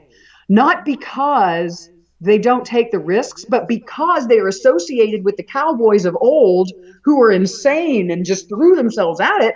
Now it's physics. Now it's science. Now you have to calculate mass and load and all of these other things, trajectory and things like this that they didn't, they just, I'll just do it. I'll just fall off the horse. Right. But now I have to do it this trajectory at this point and this mark and then I have to land on this pad and then we got the air ram and then we got this and then we got this. And it's got so many more variables now, but the community, the film community wants to keep everybody in the pigeonhole of the Yahoo cowboy. And that's why they aren't willing to let stunt coordinators direct, which they're doing more and more now. There are more and more stunt coordinators directing, and you'd be surprised how many actors will say, I am never going to be directed by a stunt coordinator. Or if a stunt person and an actor go after the same role, it doesn't matter if you've been to school. It doesn't matter if you have studied theater, classic training, anything. If you are a stunt person, the actor will get it every time because they cannot believe that a stunt person can do both. Right. Right. It's a thing. It's a thing. We Yeah. got to No, change it. I get That's it. what my goal is. I want to change that. I want to show that, Good yeah, for I'm you. getting ready to die in a horrible way, but by Yeah. dang, it's going to be a sincere lead up to that death. And you're Yeah. really going to think, holy crap, did they really do that? Right. What good is it if you're just going to go, okay, slam my head into the thing? Yeah. Okay, what? Yeah. Mm-mm. Yeah. We need to No. evolve, and they Yeah. need to For let us sure. evolve. Der Toddesking. Todd. Am I just not saying that? Todesking. Toddesking. Der Toddesking. I don't know. Anyway, whoever you are, would you like to do more horror movies in the future? Sure. Yeah, it's a blast. And it's really interesting seeing how they do the things they do. Yeah. To be on the inside, yeah, okay, fine. It steals its teeth when you're all of a sudden you're watching movies and you can't enjoy them anymore because it's like, oh yeah, they did the thing with the cheating that angle so that it would make the thing with the thing, Right. But But it yeah, gives you a whole level, a whole new appreciation. yeah, it really does because then you could say, man, they made that happen with this and this and that had to be that and this had to be this. NDA, no. But yeah, I'd love to do more horror. I think that it's a different genre and it has a different focus and people understand the nods and the winks and there seems to be a lot of humor in a lot of horror movies. I don't like the torture porn, really. I Right. think Right. I think there's enough there's a place for everything, but at the point where you're saying bring the corpses over here, I'm not seeing it close enough. How numb are you that it doesn't affect you to know that it happened, but you didn't see it from a centimeter away? Right. That's Right. kind of my take on it. Leave cinema to cinema. I mean, if you want to go see a car wreck and pull the bodies over here, we didn't get to see them close enough. Yeah. Faces of death, man. Not a Become a horror movie. paramedic. Yeah. You know, a lot of respect for those people. They're heroes. Caleb Ellis. I think I'm saying that right. Caleb. Question. Hey, Dave, would Marian consider being a stunt double for action scenes using weapons in the new Buffy reboot? If Oh my God, are asked, you of kidding? course. Oh my God, are you kidding? I loved Buffy. Buffy was so turnkey for everything. I mean, it was like the breakthrough to the next genre of Yeah. coolness that became what new pop culture became. It made Yes. fun of itself. It was socially aware. It broke the fourth wall. It did what it needed to do to get across to a whole new generation of people that, yeah, it's got horror and it's got fighting and it's got all these things and it even had a musical. But Did it really have a there musical? was a musical episode because everybody got their voices taken and they were inhabited by a thing and all they could do was sing. Okay. It was a thing. It was. I only listen. It was out. I believe the very first season was 1997. I remember watching the first season because I thought that Sarah Michelle Gellar was kind of cute, Wow. and then I stopped watching after that. No, for the longer you watch, the deeper and darker it gets and the better it Okay, gets. Because maybe then I'll have to check it you out. gotta, I mean, at least the last, what is it, guys? Come on, go with me here. The last three seasons, Willow goes dark. And then, I mean, all the weirdness happens with Spike. And then you got the strange and and the and the cancer and the and I mean, the loss and the grief and the self-loathing and all, I mean, dude, it turns into a really good series on the last Wow. about 4 seasons. Wow. Okay. Well, I'm going to yeah, I'm going to check. Well, it's on my list Yeah, now to yeah, go yeah. back in I mean, time the and first watch three Buffy are the tongue in Vampire Slayer. cheek, and yeah, the first three are tongue in cheek, and it's like, but boy, when it goes dark, it starts getting really good. And the Okay. last season, yeah, All right. Well, I know what I'm asking for Christmas this year. binge Okay. watch. Yeah. Okay. James Box says, "Hey, Marion, what other film or TV property would you want to work on if asked?" I want to break through into the Avengers world. Well, Mm. I want to break through into Marvel. I've already Marvel. done Doom Patrol, but it's such a great franchise and it's so deep and it's so wide in its spectrum of types of heroes. And Stan Lee wrote it that way. He Yeah, that's wrote right. the addict superhero. He wrote the lesbian. He wrote the gay guy. He wrote The Abused. He wrote all this into his comics. Why not delve into that stuff instead of just bang, let's watch stuff blow up. Wee, bad guy. Okay, textbook and recipe. Let's go into what it really is. That's what the diehards want anyway. That's what the comic guys want anyway. Yeah. Bring it to what it really is in the comics. We don't need to sugarcoat this stuff anymore. At 9 years old, people are already watching blood and guts. I mean, come on, really? Why are we doing this? Yeah. Let's make it what it really is instead of a taste of what it was in only this episode, in this issue. Right. Yeah, right. I'm all about it. I want to do Marvel. I want to do more DC. I want to do, anything in the horror genre would be awesome. I think that aren't they trying to bring Freddy back? A Jason reboot? Aren't they trying to do something? Well, the Jason, yes. Jason got stalled though, didn't it? It got stalled again because I believe Sean S. Cunningham appealed the decision to give the rights over to Victor Miller. So I think there is it's back in it. It was like, oh, we're free. So I think that's a whole thing there. And Elm Street there's nothing official. Nothing's been announced. The Elm Street buzz picked up again because Robert Englund did a cameo on the Goldbergs for Halloween, and of course he was asked, would you play him? And he's like, well, I might have one more left in me. And of course everybody took that to mean that he's ready to go, and it doesn't necessarily mean that. You ask him again 6 months from now, and once the high dies down of being on the Goldbergs, and he might be like, no, I don't give a shit. So but could you imagine with today's technology what they could do with Freddy? Oh, as long as he's dark and scary. Yes, I don't like this. Legitimately scary. Doesn't mean he can't crack a little joke here or there. Well, but that's part of as long as he's the scary Freddy, I'm okay with it. Yeah, that's part of what horror turned into. You have to have the levity with the, and the one-liners and all that stuff. When Freddy turned into that, I was like, it could have stayed dark. It could have stayed broody, moody. It could have gone into a darker and darker place, and it could have been the only one that was doing that. Oh, yeah. Going into the place where you really are never safe. Yes. I mean, right into the subconscious. Crap? Yes. How scary is that crap? You're in your freaking sleep. I mean, everybody has to sleep eventually. Yep, I agree.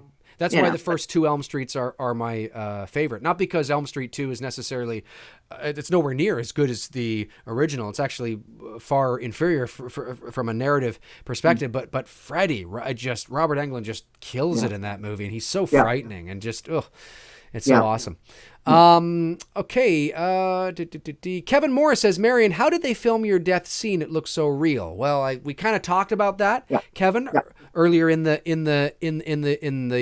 broadcast. So you might want to go back and watch that. Marian goes into great detail about how it came to be, what they went through, and what, the fact that I'll give you a teaser. There's no blade on the knife. Just go back and watch it. All right. But let's see here. I got to tell you, one new addition. I can give another little treat that nobody else really knows, except for my friends.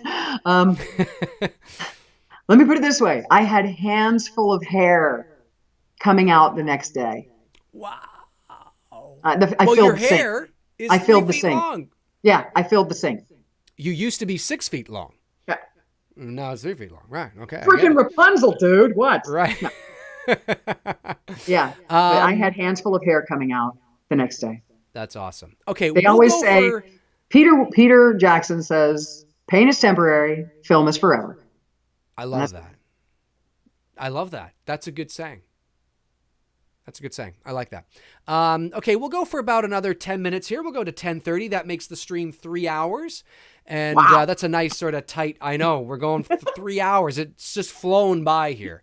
This is unbelievable. So let's see if we can get through some of these questions here that have come in. Let's see here. This comes from Nelson Acosta again. He asked a question earlier. Marian, are you a Carpenter fan? If so, which of his films are your favorites? John Carpenter did what he did coming from a classical cinematography background. And I really can appreciate what he did. It's interesting that he chose horror because it's not really taken seriously, except for the cult following that it generates. Right. But I think that I have seen quite a few Carpenter films, and later on, you could tell, and even he said it, just give me my check, you know?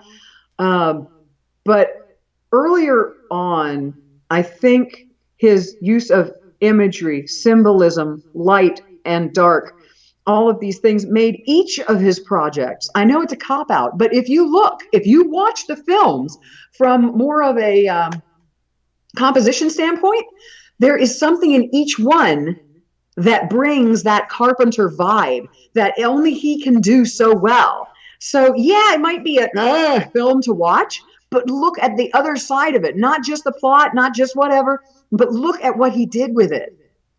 And each one has its worth. They really do. Great answer. Great answer. I concur completely. Thank you very much. I concur completely. I love that. Let me see here. The Film Addict says, Marian, are you looking forward to the Joaquin Phoenix Joker film next year?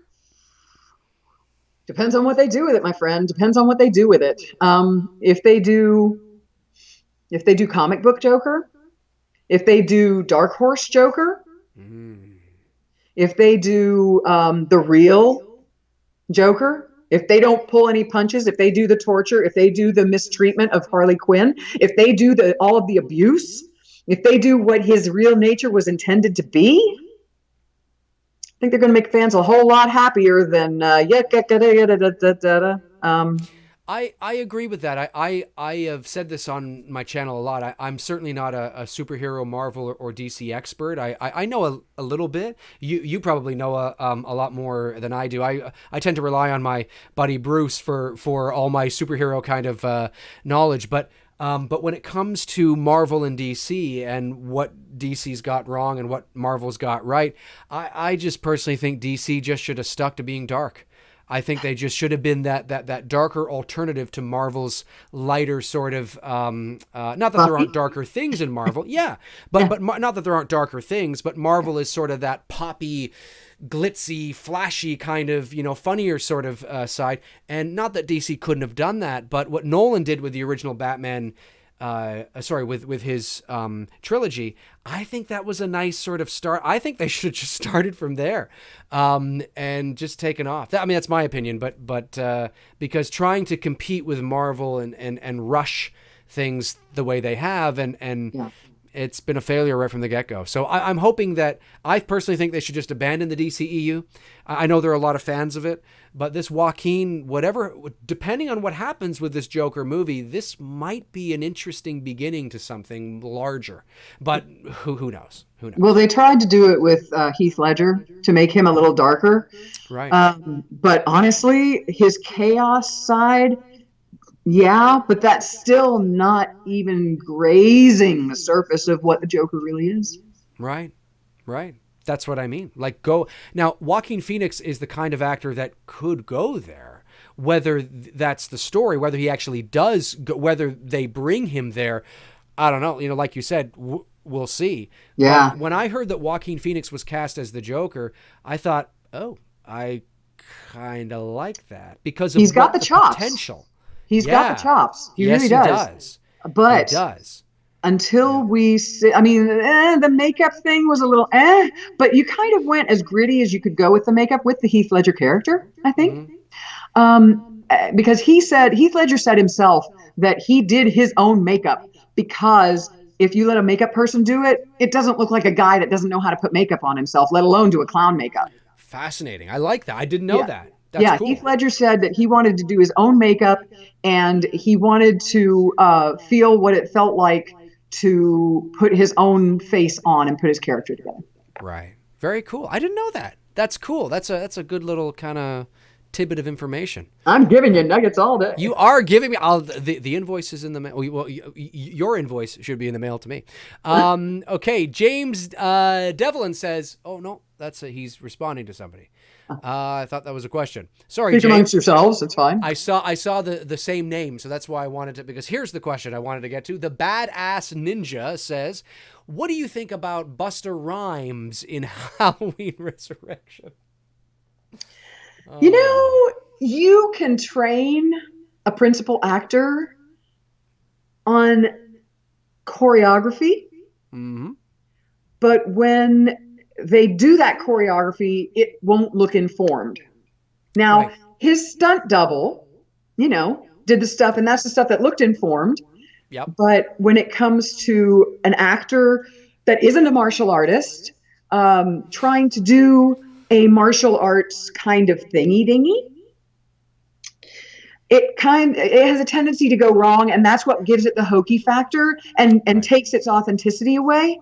because you can tell the movement is not informed, the movement is not sincere in its origin, and it doesn't come from a place of where martial arts movement originates from. All martial arts Right. movement originates from your core. It originates from the center of you, and it goes out from there. If you're only moving your arm, you ain't doing it right. If you're only moving Right. a leg, you're not doing it right. It has to come from a position of momentum and the cracking of the whip. Cracking of the whip will not work unless you generate it from a different place other than your arm.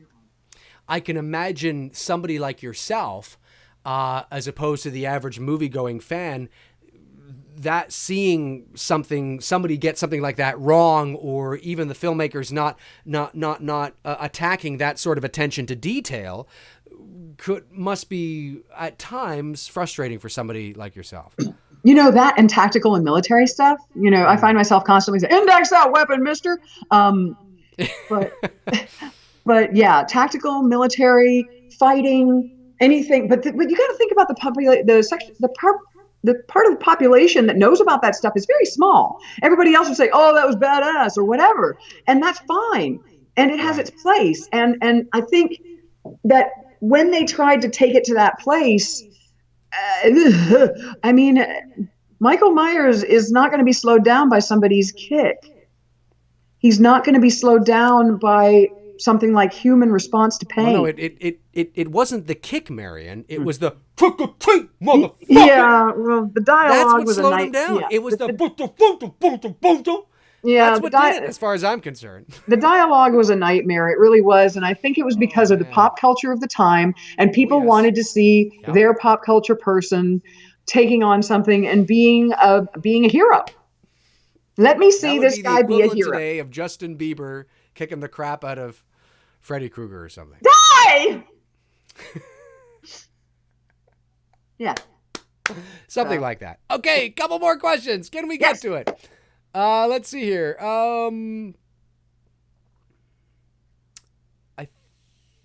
Yes, we answered that. Michael Martinez says, "Hi, Marion. How many times did they film your death scene? It was 11, right? 11 but 14. 11, but 14 because of the rehearsals. Yeah.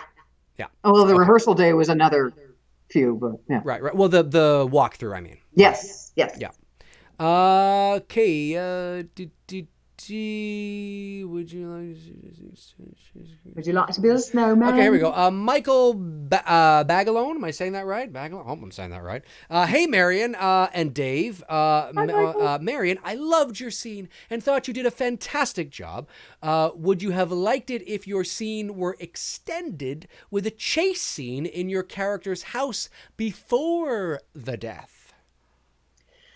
If I were a significant enough character to earn that would have been pretty darn cool. That would have been. But I think because it didn't drive the storyline, that you just kind of had to show the nature of the shape. And that's the only thing that scene was there for. Would I have liked to do that? Heck, girl, I had a staircase, I had a whole upper floor, I had a bunch of house that we didn't even touch. Yeah. Yeah, I would have loved to have the opportunity to do something like that. I think that cool. the more that you can show dwindling hope, and the more you can show resignation in the final room where you can't go anywhere else, and this is it, to add a layer of something more than what the average horror movie gives, Yep. that would have been a real opportunity.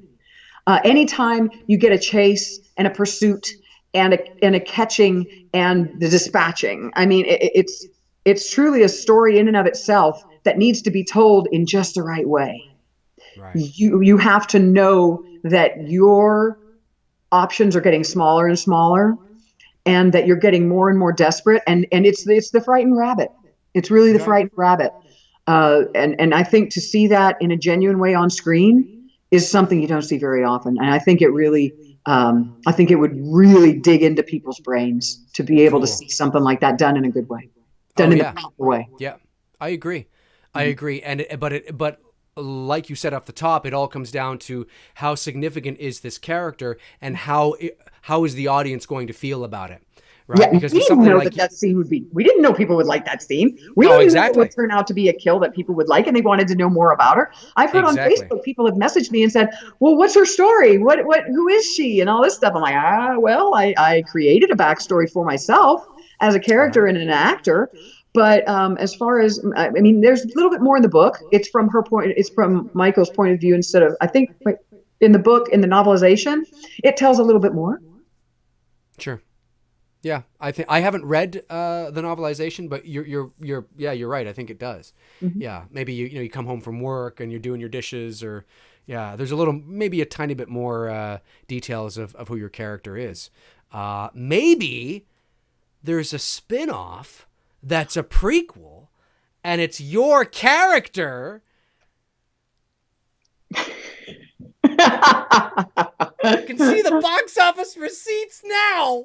Yeah, right. Oh my God. Okay, That would be last fun. question of the night, ladies and gentlemen. Last question of the night. Francisco Rivera says, hey, Dave, it was nice meeting you. Oh, at the 40 Years of Terror. Love your videos, man. Great stuff. Thank you, Francisco. I appreciate it. It was nice meeting you as well. Oliver Mercer says, hey there, Dave and Marian. Great live show. Marian, what have been your most dangerous stunts you have executed in film? This is a great last question. Oliver Mercer, Yes. what is some of your most dangerous stunts that you have executed thus far in your career? Okay. I did episode 1 of season 4 of the originals on the CW network, and I did a double stage wire pull that was a werewolf pulling me around an SUV. Very cool. And that was, when we did the rehearsal, we did it like 12 times, and you have to wear a helmet and a mouth gear. You have to wear your mouthpiece, and you have to wear your pads and all this stuff. And the rehearsals are the dangerous part because you're still working out the forces involved and how strong a pull needs to be. But this was 2 stages, and you get pulled along the car, and then you get pulled across the car. So it had to Cool. be, the timing had to be this and this. Otherwise, you get pulled in this trajectory. And then if you get pulled, like one of the times that I was pulled, I got flipped forward instead of being pulled by my legs. I wound up backwards, and then I got the cables wound up being weird, and then everything.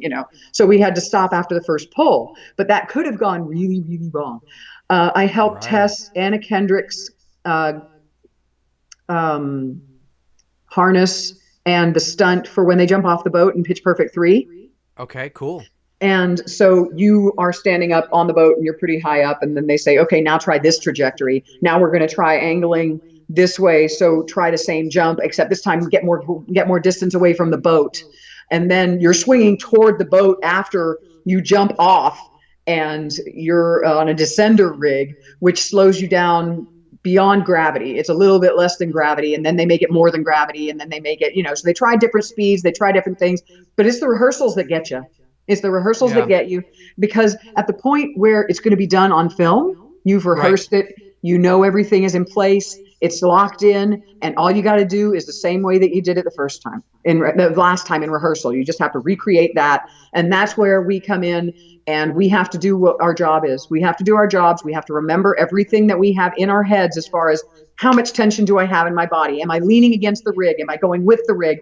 Are my legs out from under me in time? Am I going to land in the proper place? Do I have all the pads that I need to have on so that I don't contact something that I don't want to contact? And is this going to be done in as few takes as possible to be able to continue shooting and do my part? Right. Very cool. Very cool. Even just knowing you for the short period of time that I have, and looking at some of the videos that you've posted and photos as well, and certainly having this conversation with you tonight and the conversation we had last night, it gives me a much more level of appreciation for the jobs and the job that you guys do. I mean, I always have an appreciation for it because I understand it, but just knowing those finer details and knowing sort of what's at stake and having that window where the objective becomes a little more of the subjective as opposed to the objective. I mean, obviously I'm not a stunt performer, so I don't have that real subjective point of view, but seeing it sort of vicariously through you and the way you explain it is it's amazing. I mean, it really is. And even with voiceover as well, working in a medium that's one of the most important parts of the entertainment industry, but so under the radar because we're out of sight, out of mind, right? Some people forget that, oh yeah, so that's a voice doing that ad, or that's an actor, you know what I mean? So I think it's great. The there's level of another detail side that you brought to this conversation.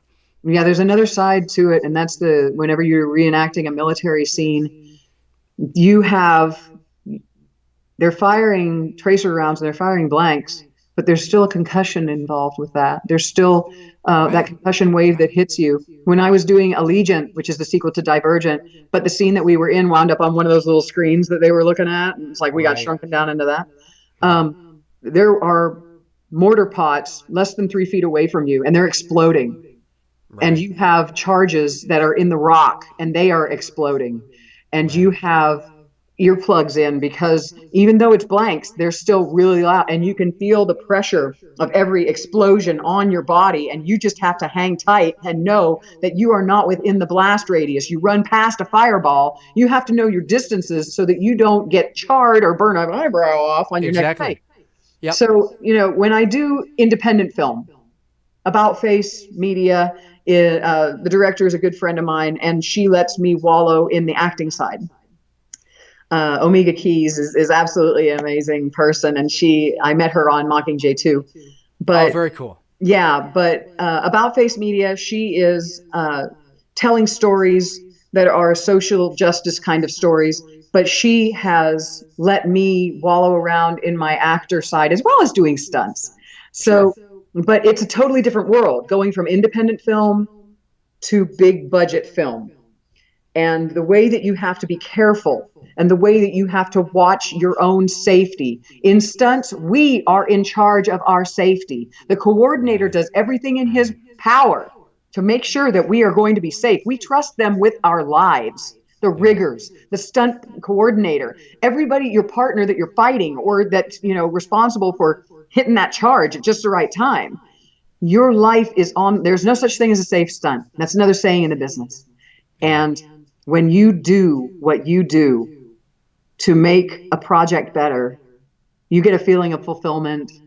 Sure. When you know you're part of a team that is out for a common vision and a common goal, whether it be indie or whether it be big budget. Right. You feel like you're making a difference. Yeah. It's great. Absolutely. That's what I love.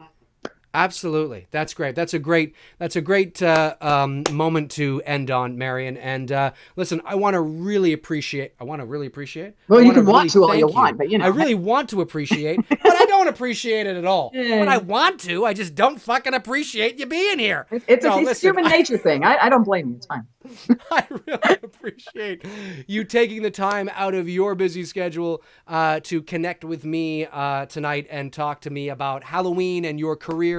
And to the fans, of course, too, the big Halloween fans that are in the chat room. I think at our peak we had about 230 people watching at one time, and it was great. And this, of course, will just be processed and go up on my channel for those who didn't catch the beginning of it. It'll be on my channel for you guys to watch until your heart's content. Marian, we need to do this again sometime soon because this was a lot of fun, for sure. If you'd be open to that, I'd be open to that. I think it's a lot of fun. Yeah. And I mean, I think that to be able to interface with everybody, and I'm just a lowly stunt person and actor, okay? I'm not like, one of the principal actors, even though I hung out with all those guys. But I mean, it's different. But I really appreciate, everybody thinking of me as something cool. I think it's really amazing that people have taken to the scene that I was in, and my very small part that I played in the film, that they like it. And that's everything. That's awesome to me. And I just want to say thanks to everybody. Thank you, everybody, for coming and watching our thing. Yes. Yes. Thank you. Thank you, for sure. No, it's great. I mean, it definitely is a kill in the movie that seems to be a lot of people's favorite. So I'd love to you've do entered. conventions if they invite me. Yeah, well, hey, yeah. I think people would love to come up to you and talk to you about the scene and share a photo and whatnot. I think that would be fun. And your scene has now entered the pop culture consciousness of Halloween. It is there forever. And the Blu-ray is coming out. I think, was it January 15th or something like that? And the digital is the 28th of December, I believe. So digital, the 28th of December, Blu-ray and DVD, the 15th of January, somewhere around there. You guys can confirm that on Google. But anyway, that's going to do it for us, folks. We appreciate your time. Marian, where can people find you online in terms of your social media? What would be the best place for people to find you? I am on Instagram, Marian Sing. I am on Facebook, Marian Sing. My martial arts is Sifu Marian Sing. My IMDb, Marian Sing. And mariansing.com is my website. But yeah, I mean, I've got a YouTube channel as well, Marian Sing. So, Amazing. hey, for some reason, it's always available. I don't know why. Maybe the sing part. I don't know. I don't know. Oh, I've got a feeling that love is here to stay. I don't know. But yeah, and one thing that people did ask for on Facebook, What's that? the scream. Oh, the scream. Yes, the scream. The scream. I don't know if this mic will pick it up, and I don't know if it'll just. It might. Here, let me adjust okay, all right, Marian. You guys want to hear it? We're ready. Here's the scream, folks. Here's the scream.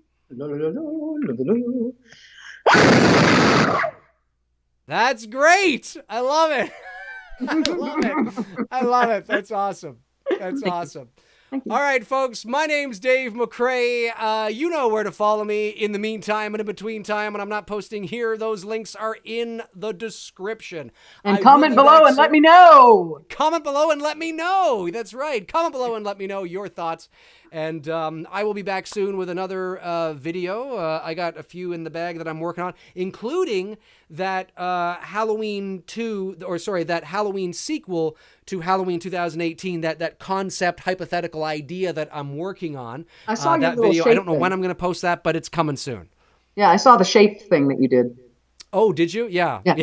Yeah, that's sort of the fake little teaser to my kind of idea. And that I'm in the middle of working on that video. It's coming soon. Probably won't be before Christmas. I apologize, guys, but everyone, it's a busy time of year. So, we will talk to you guys soon. Thanks for tuning in. Thank you, Marian. Thank you. All right. Cheers.